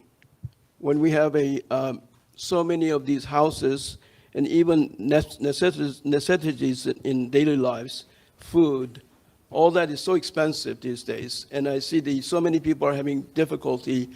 I mean, Social Security benefits, I don't know, that doesn't cover anything near what's required for daily living. I myself, I worked my butt off all my life. I barely bought some sort of house, and some area that's not very expensive, okay, in my 60s. So it is what it is, but we need to get this thing in control, and then we want to make sure that our housings are affordable, and then we want to make sure that the permits are streamlined so that more houses are available for average people. And I think that's how we prevent a perfectly good society like ours from falling. Thank you. Hello, John Logsdon here. Make it 30 seconds here. Okay, first of all, I think rent control is the main key. That would be the key of what happens. You reach a certain age, and you're like a retirement age, and it should just be capped. That's what I believe on that. Now, us working folk that are still out there, yeah, sure, it is what it is. But that's what I mean. I also think that we need to build. I know SB 79 is coming down. I don't want to be like going into all this, but I just want to say that I think that we need to actually build more in transit areas, create more housing stock that'll drive competition, which will actually create lower prices down the road. Thank you. We're going to have two more questions, and then we'll have closing comments. Hello, everyone. My name is Mohammed. I was born in Detroit. I recently moved to California to become an Angelino, Michelangelo. So I wanted to say, I had a comment and a question. My comment was that I believe that we don't have mayor candidates, we have presidential candidates all sitting up there. And I really wanted to say that we want to work together as humanity to solve the problems, starting with Los Angeles and then going to the world. My question is that I am Muslim, but we believe in everybody, as I consider myself a humanitarian. So my question to you is, how are you going to conquer Islamophobia, even if it's against any religion, in regards to spirituality? Because we believe in the spirituality is universal. It's not tied down to a specific faction. It's tied down to all of humanity. So my question to all of you, I just want to say that I'm the spiritual leader of the Watts community. This is why I moved to California. And so they chose me to represent them spiritually. So we have the... Good question. For time's sake, let's get to answers. Thank you, Mo. So, being the Muslim candidate, I mean, I consider myself an American and Los Angeles, Angelino, and that's about it. But from the campaigning, I realized there is a lot of this Islamophobia going. Fox was asking me about Sharia law, and it's like, what the hell are you talking about? And things like that. But what I can do and what I have been doing is the past 11 years, I've been very active to get the church, the temple, and the Muslims all together. And you have to, this is a different even subject. Muslims are divided between Shiite and Sunni, and they don't even talk to each other, and things like that. So I brought all the religions together, and I continue to celebrate each of us together. Yes, there is books, but at the end of the day, we are all children of God. We are all united in faith, and our diversity is our uniqueness. Thank you. That's really great, and I want to applaud Assad for his efforts, truly. He's been really a leader in helping unify all the different religions and sects around Los Angeles, and truly we need that right now. And I think, you mentioned the right point. You said you're a humanitarian first. That's what matters, right? And here's the difference, is that we have religion and we've got humans, right? I'm an American first. I'm a Ukrainian second, right? I'm a humanitarian first, I'm a Christian second. And it's when you start to put your religion ahead of your humanity, that's when it becomes a problem. Then you're a fundamentalist, right? We need to push back against fundamentalists. They are people who would put their religion ahead of the humanity of everyone. And so I think that's the important thing. It's a cultural change that we need to promote, and I will do that as mayor of Los Angeles. It's okay. You could be any religion in the world, and it's great, but we have to put our humanitarianism, our humanity first, and then our religion second. So thank you guys.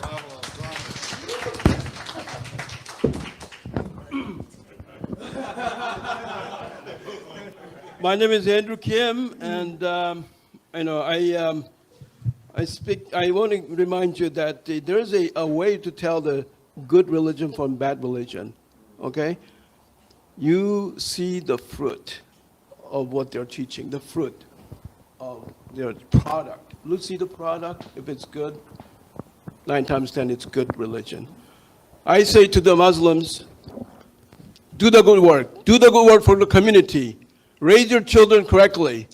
And do the example for our community. And if you do that, then you'll be recognized. And then make more of Assad, people like Assad, okay? So, that meant to be a joke. Anyway, so do that and then be good. And don't blow up airplane or enslave girls. What'd you say? That was very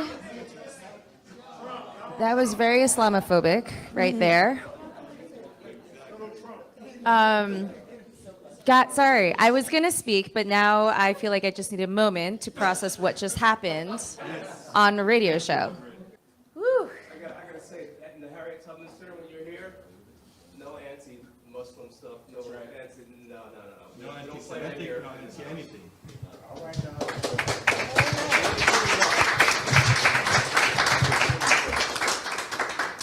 There's no such thing as good religion and bad religion.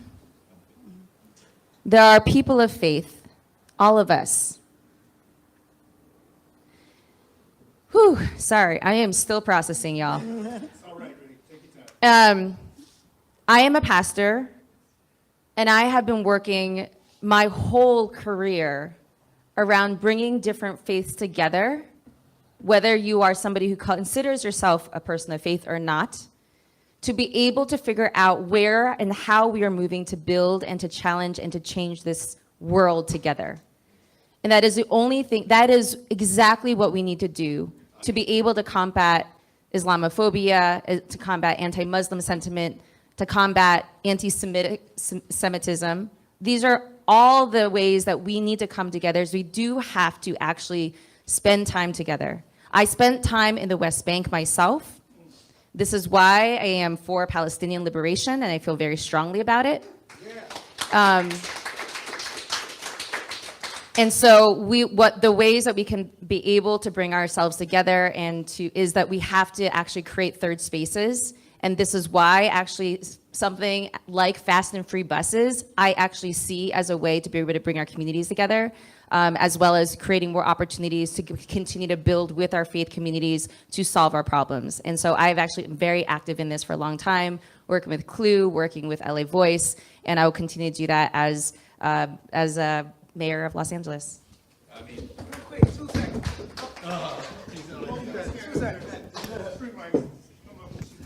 Hello, Tish Hyman. I was in Israel on October 7th, 2023, when the war started. And this is what I got from all of this as an American here. We are Americans first. We are whatever we are after that second. No one deserves to be discriminated against. No one deserves any hate. There aren't any special groups that deserve more protection than any other group. We all should be protected as Americans here because we all want the same thing: prosperity, safety, and for our city and people to thrive. So for me, I look at it all like whatever religion you practice, that's on you. We're all Americans. We're human beings first, and we need to act as that.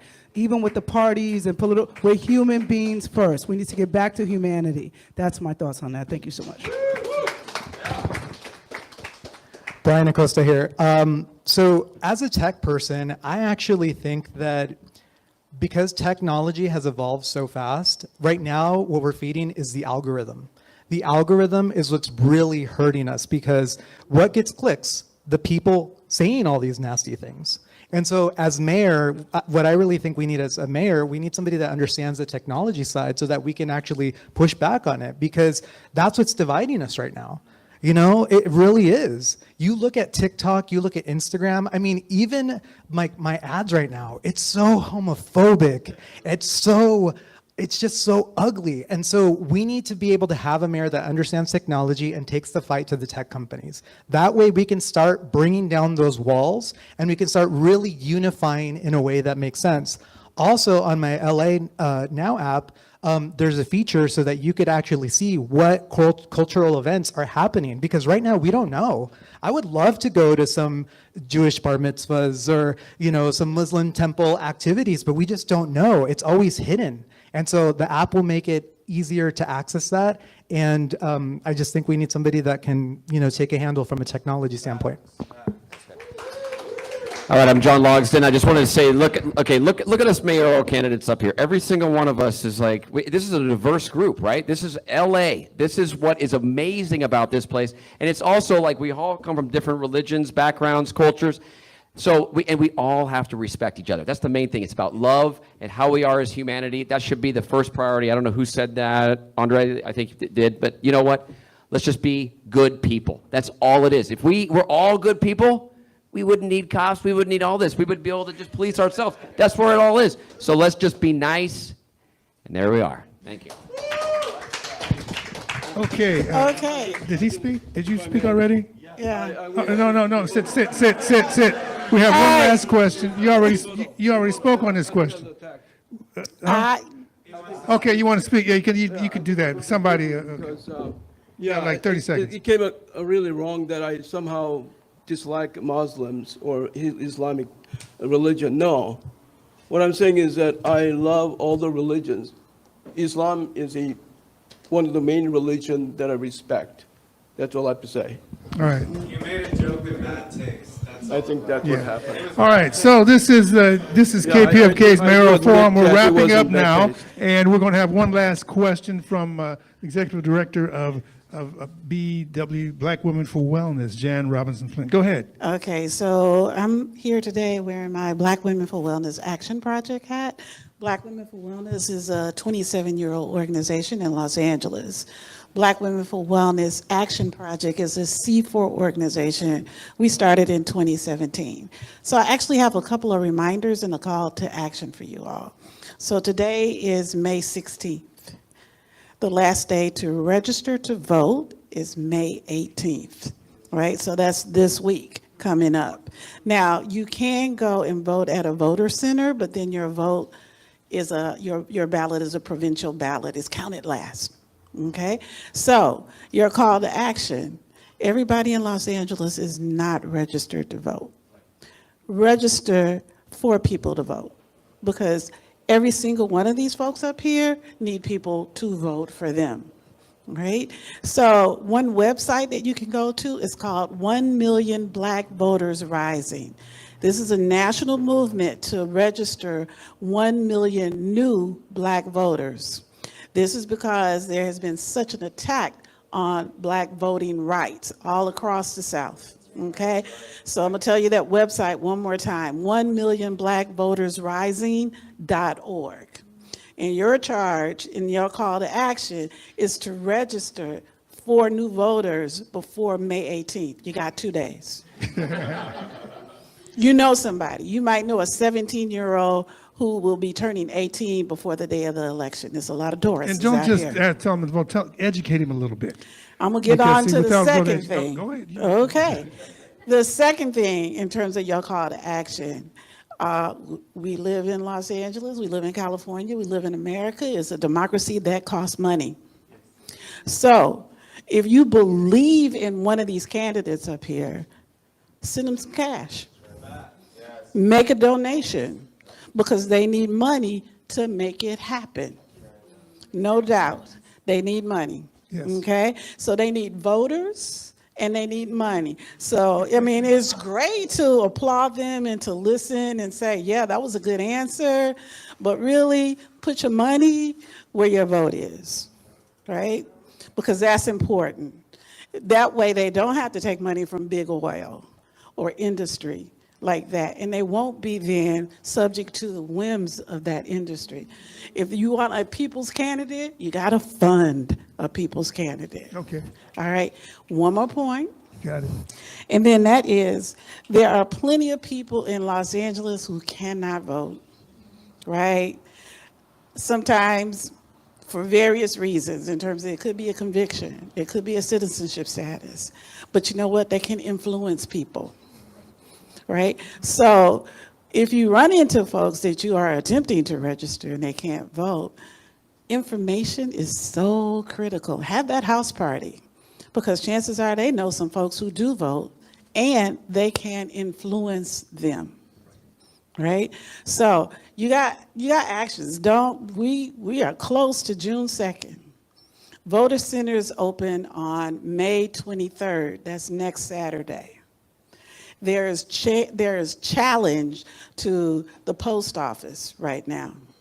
So a lot of people might want to wait until the last day to mail their ballot. I'm going to suggest you not do that. I'm going to suggest that you get your ballot in, if you're mailing it, well before the day of the election, because that postmark might not get on that ballot until well after the election if you mail it on that day. So you want to make sure your vote is counted. If you're mailing it by getting it in, I would suggest a week before. That means this week. So if you mail it early. Well, not mail it now, because the challenge is the post office, and will it get the postmark on it in a timely manner if you mail it on that day? So that's just being the practical person here in terms of if you want your vote counted, if you wait till the last day, take it to a voter center and drop it in. Don't put it in the mail.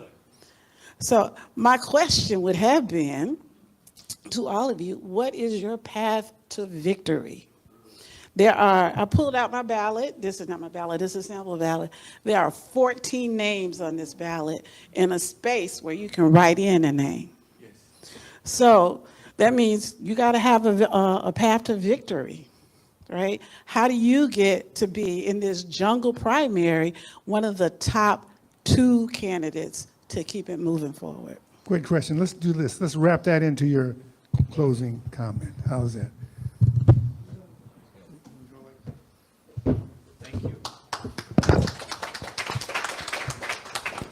Brian Acosta here. So campaigning, being on the campaign trail, talking to people, seeing how the media has treated this whole campaign, the reality is that money talks, status talks. I'm just a regular Joe. I didn't grow up from a limousine, watching the city from a limousine window. I grew up struggling. I grew up from, first generation. My parents were immigrants. And so I, really heavily rely on community. And that is one of the things that, for my campaign, that I've been relying on is the Latino community, the queer community, millennials. I mean, it's my generation that I'm fighting for.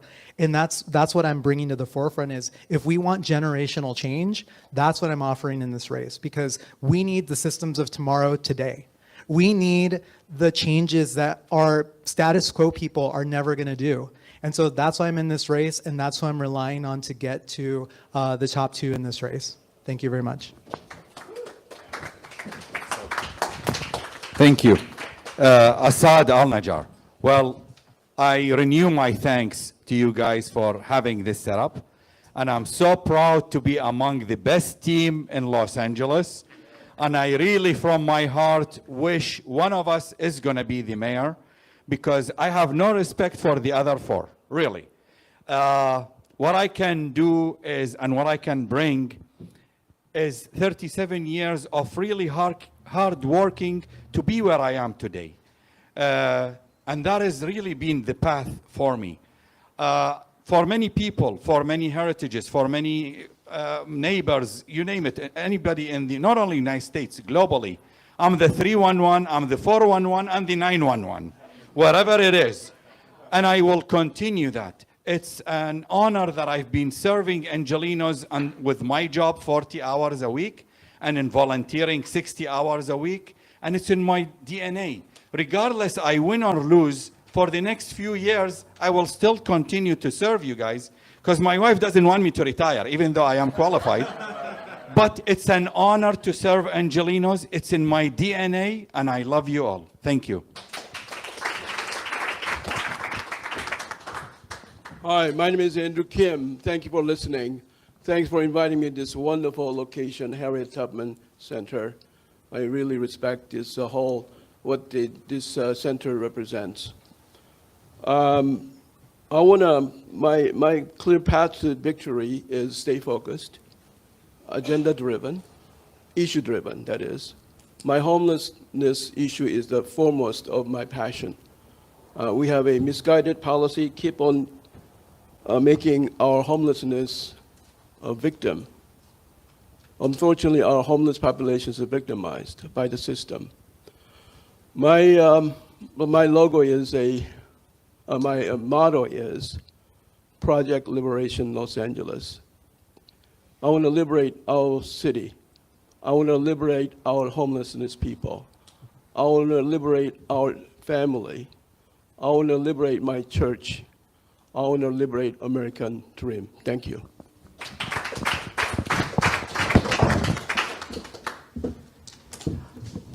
Hello, everybody.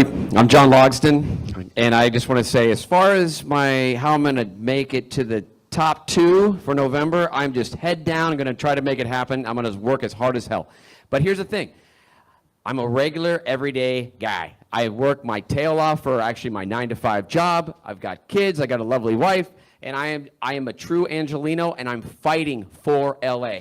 And I work in the business, in the entertainment business. I believe I'm one of the only ones in this in the group that actually is boots on the ground working every day. I got 2 jobs coming up this week, which I'm juggling the mayoral thing and actually producing. So I'm going to fight hard to make sure that there is no runaway production and that we are keeping entertainment film business here in Los Angeles. That is my #1 goal for like the next 2 weeks. Get that word out and make it happen. Let people know that I'm fighting for them because there's a lot of Angelenos doing that. Okay, here's another thing. Obviously, my slogan is let's go. And that is really, we need to make things happen quicker in this town. I've seen how the current mayor right now has, everything has just been fast forward in the last few months, but there was 3 years where things were just not happening. So we need to make it happen right now. Let's go. Thank you. And I want to just thank everybody here, everybody that's listening on the radio and in here in this room. Take a deep look at everybody up here. Look at the platforms because they are all great and everybody put their heart and soul into that. Look at mine, logston4la.com. Thank you, and thank you to KPFK. Appreciate it. Whew, sorry, I'm still processing, to be very honest with you, what happened back there. I'm just being so honest. I felt like my gut was punched to hear the anti-Muslim sentiments named on the stage, which just zero tolerance for that. Period in this city. As far as how our plan to win, I'm very proud to say that we have now raised over $500,000 with matching funds to be able, with zero money from corporations, zero money from lobbyists, over $500,000 to be able to put into our campaign. We have knocked on thousands of doors, and our field capacity is we are focused on that and to make sure that we hit as many possible doors as we can by the end, by June 2nd. We have reached 500,000 people now on social media. We have well over 1,200 volunteers who are actively engaged in our communities and actively engaged in our campaign.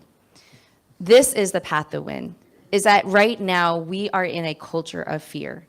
People are too afraid to be able to even imagine that this city could work for them, that they could have a life here. We need to change that around. And that's exactly why I'm running for office, because as I've been saying, it's not that the system is broken. It's that the system is working exactly as it's designed to work. The problem is it's not designed to work for you and I. And that's why we need to mobilize, move, show up, vote, volunteer, get activated, and finally change the system so that we make sure that this city works for working Angelenos. Tish Hyman here for my final word. And honestly, I'm already at the victory lap. Let me explain why. because I will never stop fighting for Los Angeles. Something awoke inside of me. And I left the studio with Ty Dolla $ign, I left Kanye, I left everybody at the studio to fight for this city, and I'm going to keep fighting. You know why? There's little girls dependent on me. There's women dependent on me. I know I've been in so many town halls where I see black people's history and our civil rights used as a mask for other people's agendas, and black people, we have a unique struggle in this country. Do not forget it. It is unlike anyone else's. It doesn't handicap us. It doesn't make us special, but it is unlike anyone else's. And I got tired of seeing all these other groups pair their struggle with black struggles. They are different. That is a fact. And I will be here fighting for this city forever. So I don't care about just this election. I'm going to bring $3 billion to Los Angeles annually anyway, because I already got the plan. And I already met with the people to make it happen. I love you guys. I'm fighting for this city. No DSA in LA. My name's Andre A. Salivra, and it would be my pleasure to serve you as your next mayor for Los Angeles. Look, this is a tough time. This is an important time. Seriously, this might be like the defining election of our generation. We need to take it seriously right now. I'm encouraging everybody, seriously, right now, tell people, don't vote for money in this election. Do not vote for money. Don't vote for Spencer Pratt. He's a nepotism baby. Don't vote for Karen Bass. She's the establishment, money Democrats. Don't vote for Adam Miller, the billionaire. Vote for an independent candidate. Look down ballot. Our campaign's doing phenomenally well. We've raised less than probably any other campaign. We've raised less than $20,000, and we're doing phenomenally well. We've connected with tens of thousands of voters. Why? Because I'm out there. I'm on the streets every day. Before I was here today, I was at the Red Bull Boxcar Derby. I connected with about 10,000 voters with our team of 6 volunteers. People are showing up for our campaign. Why? Because we got real solutions. Because I was born and raised here. I'm a product of this city. I was homeless here. I know what it's like to live and fight in LA, and I will always fight for our city. And we're doing phenomenally well. So if you like me, if you like our campaign, tell people about me. Say, hey, I'm voting for Andre on June 2nd. I'm voting for Andre. And that's how we're going to do it. I'm going to win this thing by doing what I've always done. That's depending on the people of my city. Vote for Andre Salivra for LA Mayor on June 2nd. Thank you. Thank you all so much. I want to thank all the candidates that came and participated. Don't leave because I have some announcements to make. KPFK Media and Cut to the Chase present a candidate forum of LA's mayoral candidates. There's 3 ways to vote: by mail, by Dropbox, or in person. Thank you. Hello, thank you all for being here. My name is Ornella Barbara. I am host, producer, and DJ from KPFK, and I am producer for The Signal. Ray, very nice to meet you. We spoke this morning. You know I'm going to charge you for that. I'm going to charge you for that ad. I understand. Okay, so I'm very passionate about what I'm going to ask. What are you going to do about the tortured, starving, abandoned dogs and cats across Los Angeles? Have any of you actually visited Skid Row, animal shelters? Have you seen the suffering with your own eyes?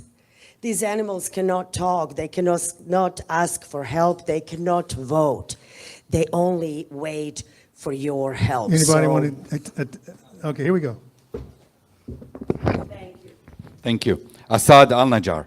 Well, since I work for the city for 37 years and volunteer at the same time through the Empower LA neighborhood councils, the past 2 decades, I work very close with the homeless from San Pedro all the way to where I live in Porter Ranch. And I do visit all the animal shelters. I work close with all the volunteers. And one of the main problems for our animal shelters to start with is when all the operation became under general services, in which now the food has to go through general services. When you have incompetent general manager doesn't even know what to order, that goes to general services, you have animals in the shelter have nothing. Then when you go to downtown LA, it's 10-minute walk or less from our building in City Hall. You find them, right, you find the abuse of the animals. I don't want to use the rape of the animals. And many times, by the time we report it to the police, it's too late to come in. Police doesn't even come. All right, anybody want to address that? So I actually have been to the animal shelters. I've been to Skid Row. I mean, I've spent a lot of time in Skid Row, actually, and recently also spent time in Skid Row with a rescue group that provides free clinics in Skid Row for many of our residents who live in or around Skid Row who can't afford services to be able to ensure that their pets are safe. Here is the reality. A couple years ago, I adopted my dog, who is a rescue herself, and I was so proud that during the pandemic, there were 0 animals in the shelter. We got to that point. It is completely the opposite situation now. We call ourselves a no-kill city. The reality is we are killing our animals left and right because our shelter system is so broken, it's been defunded. You all keep calling about defunding the police. The problem is the police has been defunding us, and we are not funding the services we need, like our animals. And I am somebody who actually does not believe Angelinos are only people, human beings with 2 feet. Our Angelinos are our 4-footed creatures, are our 2-winged creatures, right? This is Los Angeles. We need to be protecting our own. The way that we can do that is increasing the funds we need to actually ensure that we can provide spaying and neutering. We need to lower it's very difficult to get your animal neutered and spayed, actually. You have to go through this whole process. It's delayed. You have to wait for another month. We need to quicken this process and ensure that it's happening. We need to ensure that we are enforcing the laws. Oh, sorry. But let me just finish my statement, which is we need to enforce the laws to ensure that our animals are not being hurt by, and look, it's not just our in-house. Constantly we're talking about this, the animals who are being hurt in Skid Row. Whether you are housed or not, there's animals being hurt. What we need to do is stop the abuse everywhere and enforce the laws and ensure that we are ending all of that abuse. I'm so sorry. All right. I just feel really passionate about this. I think we'll have one more because I think everybody agrees with this, right? So everybody's in agreement, so we won't have to. Go ahead, since you're up. Yeah. So Brian Acosta. So I want to have an animal protections unit in City Hall that has complete autonomy so that we can actually look at all the things that are happening, whether it's issues on Skid Row, things happening in the shelters, because from what I saw and heard from the shelter people is that people that actually want to change, they get shit on. And, you know, they get...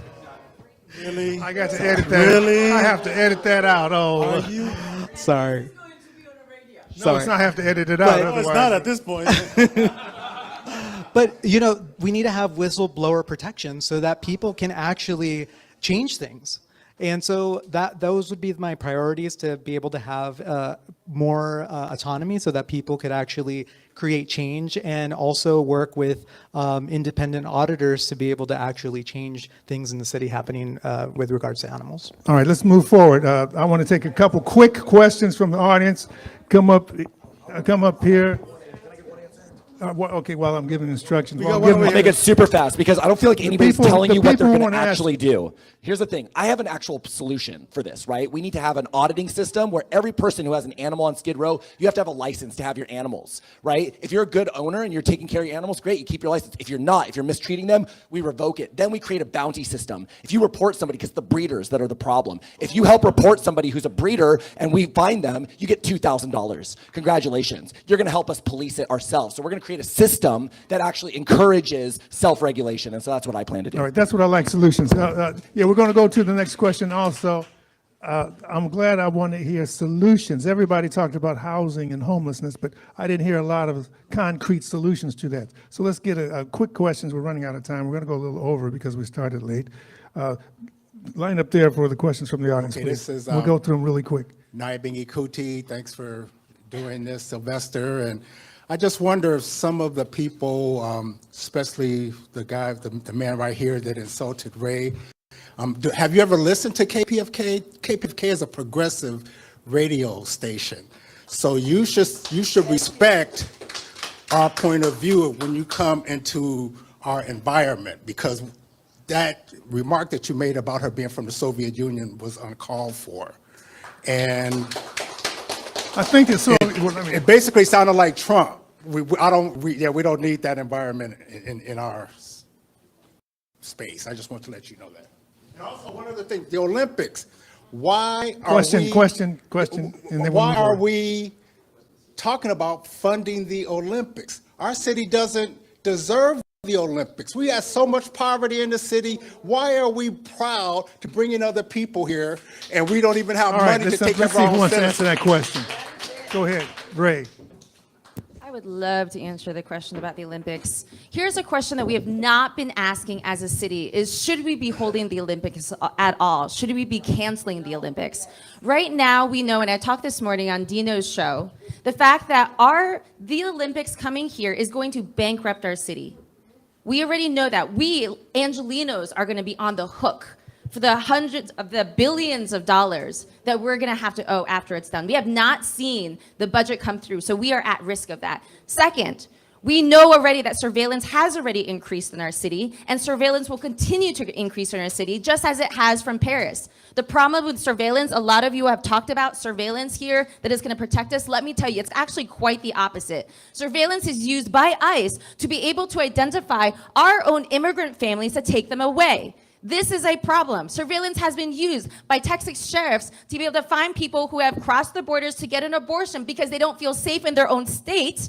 And they've been used that to identify them. I'm sorry, surveillance is a problem. Third, our immigrants, our communities are already under threat. Federal agents will be increased in our city as we move towards the Olympics, and then further, the LAPD will come under federal control. Do we want that happening? They will have access to all of our information.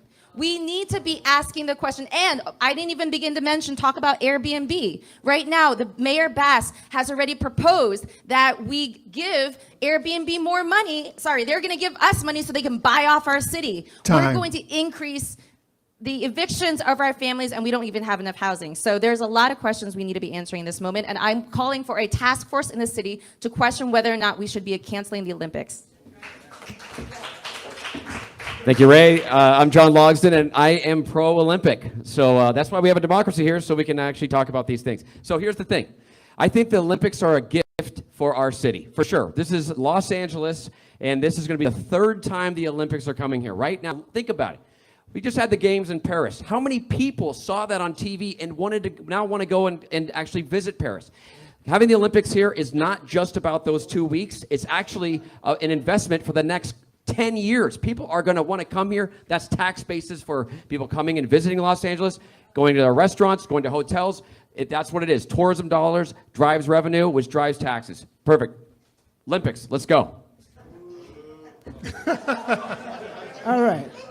Listen, guys, I'm pro-Olympics, and I'll tell you why. I'm a businesswoman, and I understand what the worry is. But the truth is with the right mayor and the right leadership, this can be a big cash cow for us. This will help us a lot. What Karen Bass suggested was building TV screens so everybody could watch it online for free. I'm like, no. Let's open up our doors to our restaurants. Let's open up the businesses that close down, bring in pop-ups, and get people to buy stuff. People are going to come in from all over the world, and that's going to bring an economy boost to us. I know it might not seem like it now because we haven't even gotten into the particulars yet, but it will. And honestly, I'm an economy girl. I have so many plans to bring money to our city that we will cut city tax within my 3rd year of being mayor because I'm creative. Creativity is something that is lacking in our government. People don't know how to create revenue streams. They only know how to tax us to death. And I'm totally against taxing us to death. We need the Olympics, but we need good leadership. We need to know how it does. And, I just want to say, Ray is serious when she says that she's not about following systems. She's went over her time every single time she grabbed this mic.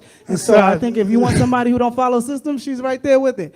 Guys, listen, we need the Olympics.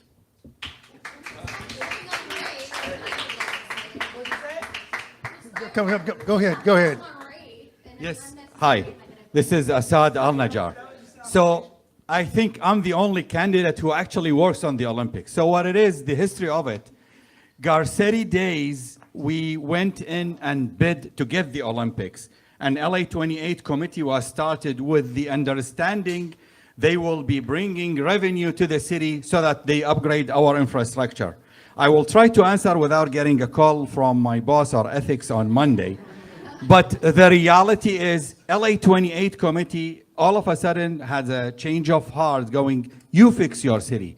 We need 1.87 billion to get the city ready the way it is to accept people. How much we have? Roughly 44 million as it stands today.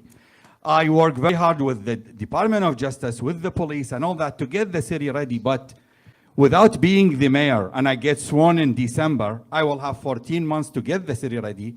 Any other mayor, with due respect, will have really impossible time because I have a decade working on it. I know exactly the operation, how we're gonna get the trash out, how we're gonna get the people, the buses I lined up because this is gonna be a no car zone. So I have the buses ready. And I love the idea that Andreas is bringing to enhance, and I'll let him speak about it. All right, here we Because go. Next. his idea. Let him speak about it, because we're running out of time. 30 seconds. Oh, and I'm on red now? I thought it was in yellow. Oh, 10 seconds. Okay, so basically, the Olympics, I can do it, and probably all these great candidates can help me with it. Thank you. Thank you, Assad. Thank you. Seriously, thank you so much. And I'll make it very quick. Look, so here's the thing. The reason we're scared of the Olympics is because we haven't had a mayor or leadership who could execute, right? I execute on plans and systems. That's what we need. We need the right execution. And like Assad was saying, my plan for LA is to increase the bus transit routes and supplement them with a shuttle bus system, right? So this will make this so that we can actually move people around our city. The Olympics are good for our city because it brings a lot of money in, which floats all of our jobs, all of our economy, but we got to make sure we're prepared, right? And so that we need a transit system that works for people.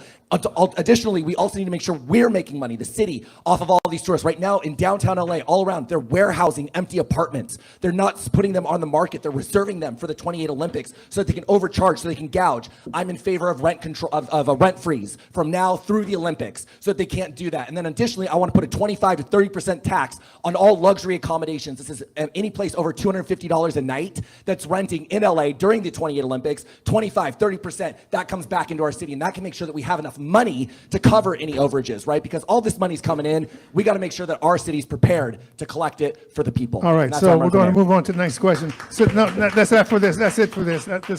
I know you've been pointed out. Do you want to take a 30-second respond? Yeah, happy to. So we talk about the fact that the Olympics is supposed to help our economy. The reality is the Olympic Committee has already said they're planning on considering contracts outside of Los Angeles that are more competitive. So that way, actually, our businesses are not going to actually be benefiting from the Olympics. Second of all, so many of our small businesses are closing, including Red Books, which I was just at the press conference and march with, in which case so many of our small businesses are not being supported, so they won't actually get to benefit. And even if they do get to benefit, they benefit for 2 months. What we need is infrastructure and a focus on the city of Los Angeles, Angelinos who live here now. So we want to talk about economy, we want to talk about finances, let's talk about the fact that's going to bankrupt us, and we're not. Us who live here and our business owners are not going to benefit from it. That was the response. Okay, let's go to the next questioner. You know, we're running out of time. The next question, please. We want the next question because we're running out of time. We started late. Sorry, this John is is here actually from the Harry Tubman Center for Social Justice. He might let us go over it, but we'll see.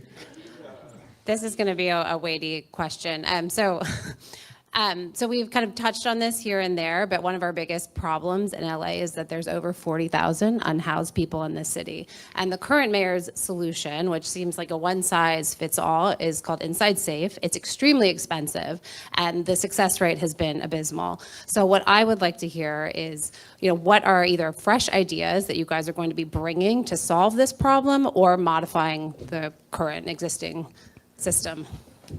Thank you so much. Okay, so this is actually one of my top platform policy points. I want the city of Los Angeles to own and operate LA City-run public dormitories. The city of Los Angeles will purchase underused commercial and office spaces and convert these into 500, 600 beds at a time with wraparound social services on the ground floor. The LA Mission's already doing it. The cost is $15,000 to $25,000 per person per year, as opposed to $80,000 plus for Inside Safe. And we can use those savings to provide social services, mental health, addiction counseling and treatment, jobs training and placement, legal defense services, medical, right? That employs people. Instead of spending $500,000 putting somebody in a box, expecting them to fix themselves, we need to create a social situation, a social hospital for people where anybody whose life is broken can go there and get the social services they need, get a fresh bed, get a hot meal, get a hot shower, where we can take care of them at an affordable rate. Thank you. Yes, hi, this is Assad Al-Najjar. So being one of the lead engineers in the city of LA, we do not need to reinvent the wheel. We have a plan we developed back in Villagrosa days. It got signed November 2015. Yes, 10 years old, but it's still operational. It got adopted partially by LA County. My colleague, Mayor Lair Agran in Irvine is implementing it, and as you go there, you see it's working. Mayor of Beverly Hills. It addresses to the grassroots of the problem. First, it addresses the homeless families before they actually go homeless. It addresses the veterans. I will start renegotiating what we failed to accomplish Garcetti days, which is to get the veteran hospitals with the clinics that we could utilize immediately with alcoholism and the other programs. Yes, I saw the red. Thank you. Well, the homelessness problem is the major issue of my campaign. This is Andrew Kim. Because we have Ms. Bass, who has been, from the last 4 years ago, she said it is LA's in crisis because the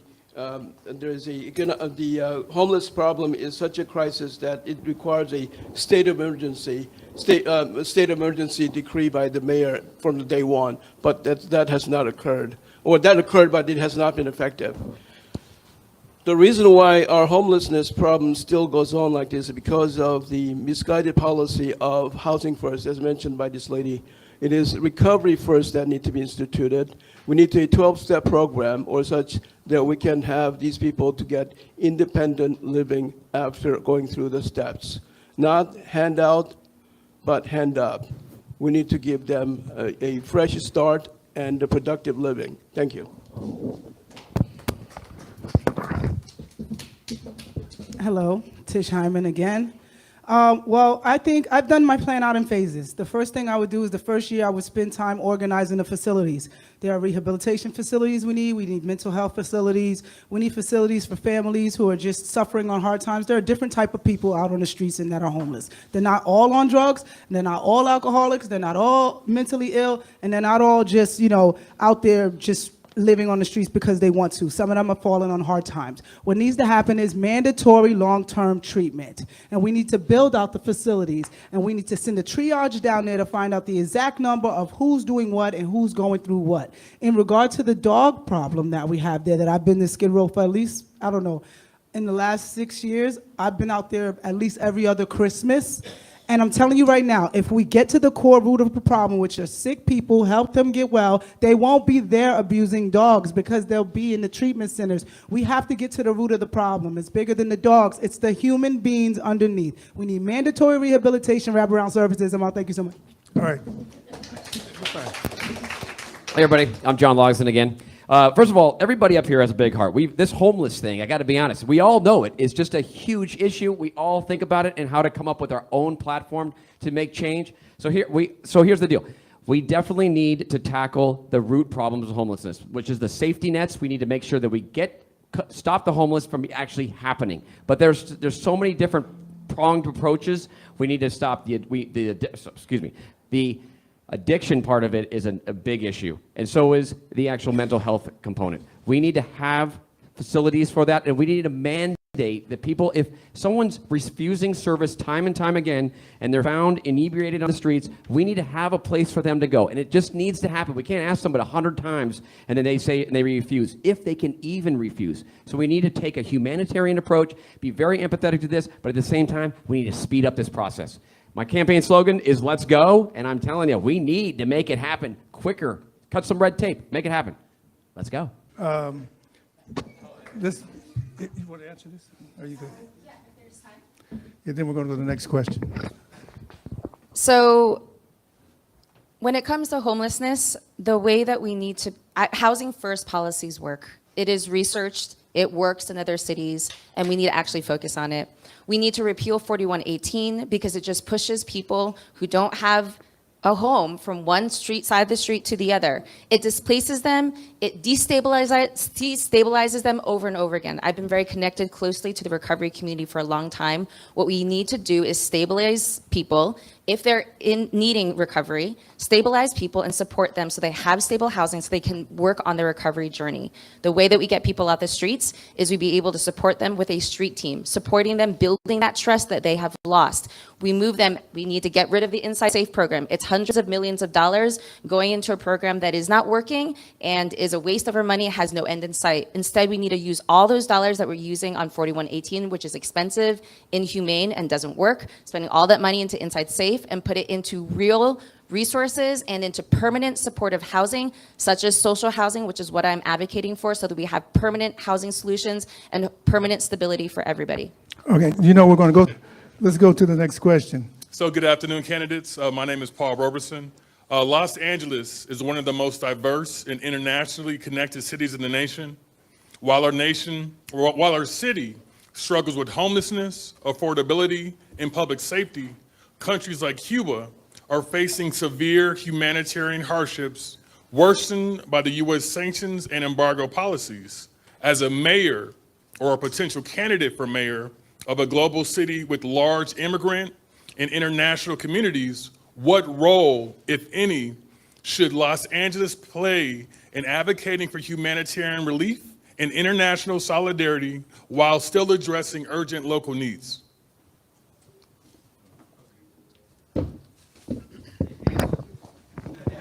I'll be good this time. Brian Acosta.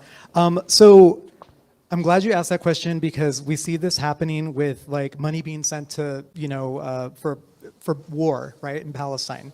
It's all connected. It's all the same thing. So one of the things that I'd want to look at as mayor is taking defunding some of those places where money is being allocated to go to war, to go to places that are hurting our neighbors and hurting international, because our money, it's our money that's going to hurt these people. So looking at contracts, looking at organizations that are going to sending money to send these things and make these things these things horrible on the national stage. So as mayor, I would definitely bring that to the forefront and make sure that our money stays here and helps people. This is Assad Al-Najjar.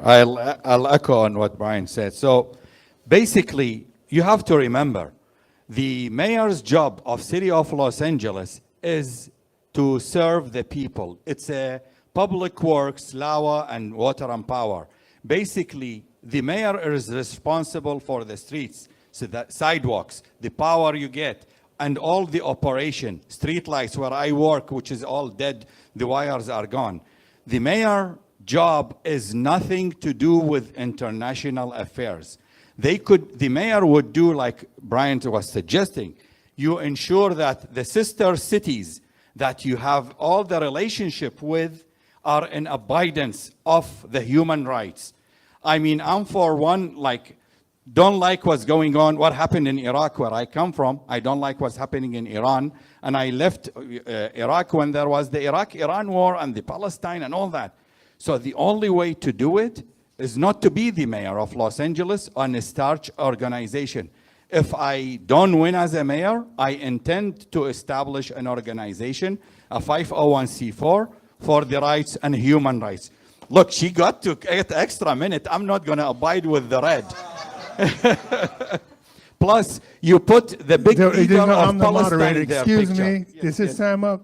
Yeah, my time up. All right, But I'm next, saying next. there is a picture. All right. Nice picture. So I think that as a mayor, your primary duty is to be protective of our city. The public safety is the first concern, and also we want to make our streets safe, okay, and clean and maintained well. That's my first order of work as a mayor. So that's all politics that are local, so that we want to make sure that our city is clean and safe. I want to say that I'm not going to be in another country while city is burning, okay? Thank you. As mayor, I will cut all contracts that are increasing genocide in any other country or war. As mayor, I will also be using the bully pulpit to call for us to stop funding militaries around the militarization and imperialistic endeavors of Donald Trump right now. And instead, we need to be focused on actually bringing our funding into our own city and into our own communities here in the U.S. The fact that we are funding our militaries, the amount of money that we're funding our military with is money that could actually save and end homelessness in our communities, can actually save and support our small businesses here, can actually help develop our economy and support our families with what we need, get us to become one of the best educational systems in the whole world. So there's so much that we could do, and we are wasting our dollars, and we're using that dollars to kill families and children around the world, and that needs to end. Okay, this is actually more for the this is John Logs. This is more for the KPFK listeners, and I echo what Assad and Bryant said as well. But exercise your First Amendment right. Get out there. If there's something that you are fighting for, like Cuba, get out there and let us know about it. We are a city that loves to protest, right? So if you're fighting for something like that, get out there, use your First Amendment right, and then your voice will be heard. And then it'll actually might get to a level where we do something. The federal government or some organization actually helps. And like a country like Cuba, so to speak. There you go. Thank you. Hey, John, great answer. But here's the thing. Go ahead. You have a seat. Media has been co-opted by money. KPFK is a listener-sponsored station. I'd like to say that right now. We are funded by listeners only. That's why we could have this forum. Otherwise, we wouldn't be having this forum. And so, but thank you. And we have been out there. But see, the visibility, like the visibility of you, they don't want you because they fear you. They fear KPFK. That's why we invited you here. I believe one of these candidates is going to be the next mayor. One of these candidates is going to be the next mayor. John. Yeah, thanks everyone is here at the Harry Tubman Center. And, I'm wearing this shirt from Rosa Parks. Every December 1st, 5th is Rosa Parks Day. And the Harry Tubman Center was able to go there and give the city council hell, and that's how it happened. And we're going to give some hell now, so y'all better do the right thing. But I want to just say that, I'm glad that Kenneth Mejia was able to expose the budget and the priorities that are upside down. The top of the priorities is the police, and everything else gets defunded. What we need is gets defunded, and that's a backward thing. So, since the Washington Post started finding out how many people were getting killed since 2015, every year the amount of people getting killed goes up. Every year. 2024 is 1,365 people. It just keeps going on. So he shows us a systemic thing that's going on, especially against black and brown people. My son, every time he gets into the... John, I love you, but ask the question. Okay. Every time he gets there, I was going to have two quick questions. Every time he gets in there, I worry about what the police are going to do with him. So it's a systemic problem. We have to do something about it. And right now, the city council is going to take up a plan to be the ones that can fire police. Right now, the chief of police can't even fire their folks. So this is going to be coming up in June. So I wanted to make sure, see what folks feel about that thing coming. The second thing was I got to go to Iraq and Gaza with the former U.S. Attorney General. I had a stroke 3 years ago, and I can't get stuff all the time. But I got to see a lot of places. I saw the horror in Gaza in 2009. In Iraq, I saw what was going on and the amount of people who are suffering from cancer because they use depleted uranium. All these horrible things that are going on. So what are we going to do about what's going on in Gaza? Right now, there's From a local level, you're saying, what are we going to do about the international crisis? Okay, right. Because right now, the city council, with the city council, we're going to be pushing them to have to divest away from Israel. All right, here we that's go. the second I'm question. gonna make it quick. I'm gonna answer your second question first. How are we gonna do it, Mayor of LA? Look, I represent the people of the city of Los Angeles. This is not an international affairs position. However, it is a cultural position, and we do have cultural positions. So I will advocate for the popular cultural sentiment of our people, which is not to promote these types of genocidal activities. So I will at least use the cultural power of the microphone to make sure that we're making that stance that LA does not support this. So that's your second question. Your first question, in terms of the police, in terms of, like I said, it's a culture problem there as well, right? We need to make sure that we have people here, and I'm actually one of the few candidates who's in favor of a civilian oversight commission for LAPD. We have charter reform commissions where civilians can then make, recommendations. Why don't we have that for LAPD? If you're an LAPD officer and you've had multiple infractions against the public should review that, not LAPD internal affairs. The public should make the recommendation for that specific officer and recommend them for suspension, and that's what I'll advocate for as mayor for Los Angeles. Thank you. My name's Andre Salivra. Hi, this is Assad Al-Najjar. So within the public works, we have civil obedience classes in which when one of my engineers or one of my draftsmen or whatever staff is out of line, then we have them in the civil obedience. And LAPD does not have this training or these classes. And this is what Andrea is referring to. So whatever the success stories we are having within public works should be implemented immediately in LAPD. There is no reason for the courses that is working in public works not to work in LAPD. Now back to your other question, and I didn't want to say that, but I'm going to say it. What you saw of ICE is just a drop in the ocean of the same troops did in Fallujah. It's the same training, and I think they classify them as zero classification, meaning do whatever it is, no questions asked, and nobody you have to report to. Right. One of our sponsors was Aki Bamboo. You can go over there and have dinner. They supplied that great Jamaican patties. If you want to have a further conversation, head from here to there. That would be great for them because they did it. They were our sponsors. How's it going, candidates? My name is Jared Ford, founder of Freedom Uncensored and America First platform, and I think I'm the youngest person in the room. My question to you is, as an Angelino, I don't care about New York, Texas, or Washington. I care about the state of Los Angeles, not even San Diego or San Francisco. I live in Los Angeles, born and raised. How will you make sure that the streets that are named after Spaniards, the country that was built by immigrants, and the buildings that were built by Blacks, immigrants, Mexicans, anybody from a different background, how will you make sure that the people of Los Angeles feel recognized and that you as mayor will serve them no matter if they're Democrat, Republican, or independent? Thank you for this question. This is Assad Al-Najjar. So working 37 years under the planning, the different plans, the 2020, the 2030, the 2050, and believe it or not, I'm still working on the 2060, even though I don't think I'm going to see it. But we do actually recognize all the diversified heritages in the Los Angeles area. And that's why we name cities, we name suburbs, we name a lot of the alleys to attribute all the cultures, to attribute all the great leaders we have here in Los Angeles. And actually, I am one of the advocates for the Made in Los Angeles label. When we did the trains here and we sold it to Qatar, they had the label on them, Made in Los Angeles, designed in Los Angeles. So in the planning, it is in there. Maybe it's slow because of all the other mayors are not pushing it, but under my leadership, I will push to have all the countries of the world represented in Los Angeles. Thank you. Thank you for the question. This is Andrew Kim. We have that phrase called e plumus unum, which means from many to one.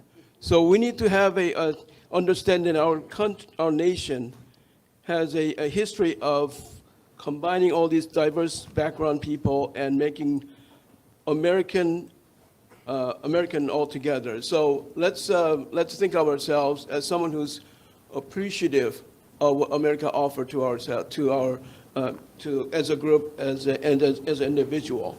But we Americans are proud people. I think that we have a problem not forgetting where we came from a lot of times, and we forget what we have today. Believe me, we have a lot today, and let's not forget what we have and lose sight of that and attack what we do not, continue to see what we do not have and lose ourselves while doing that. Thank you.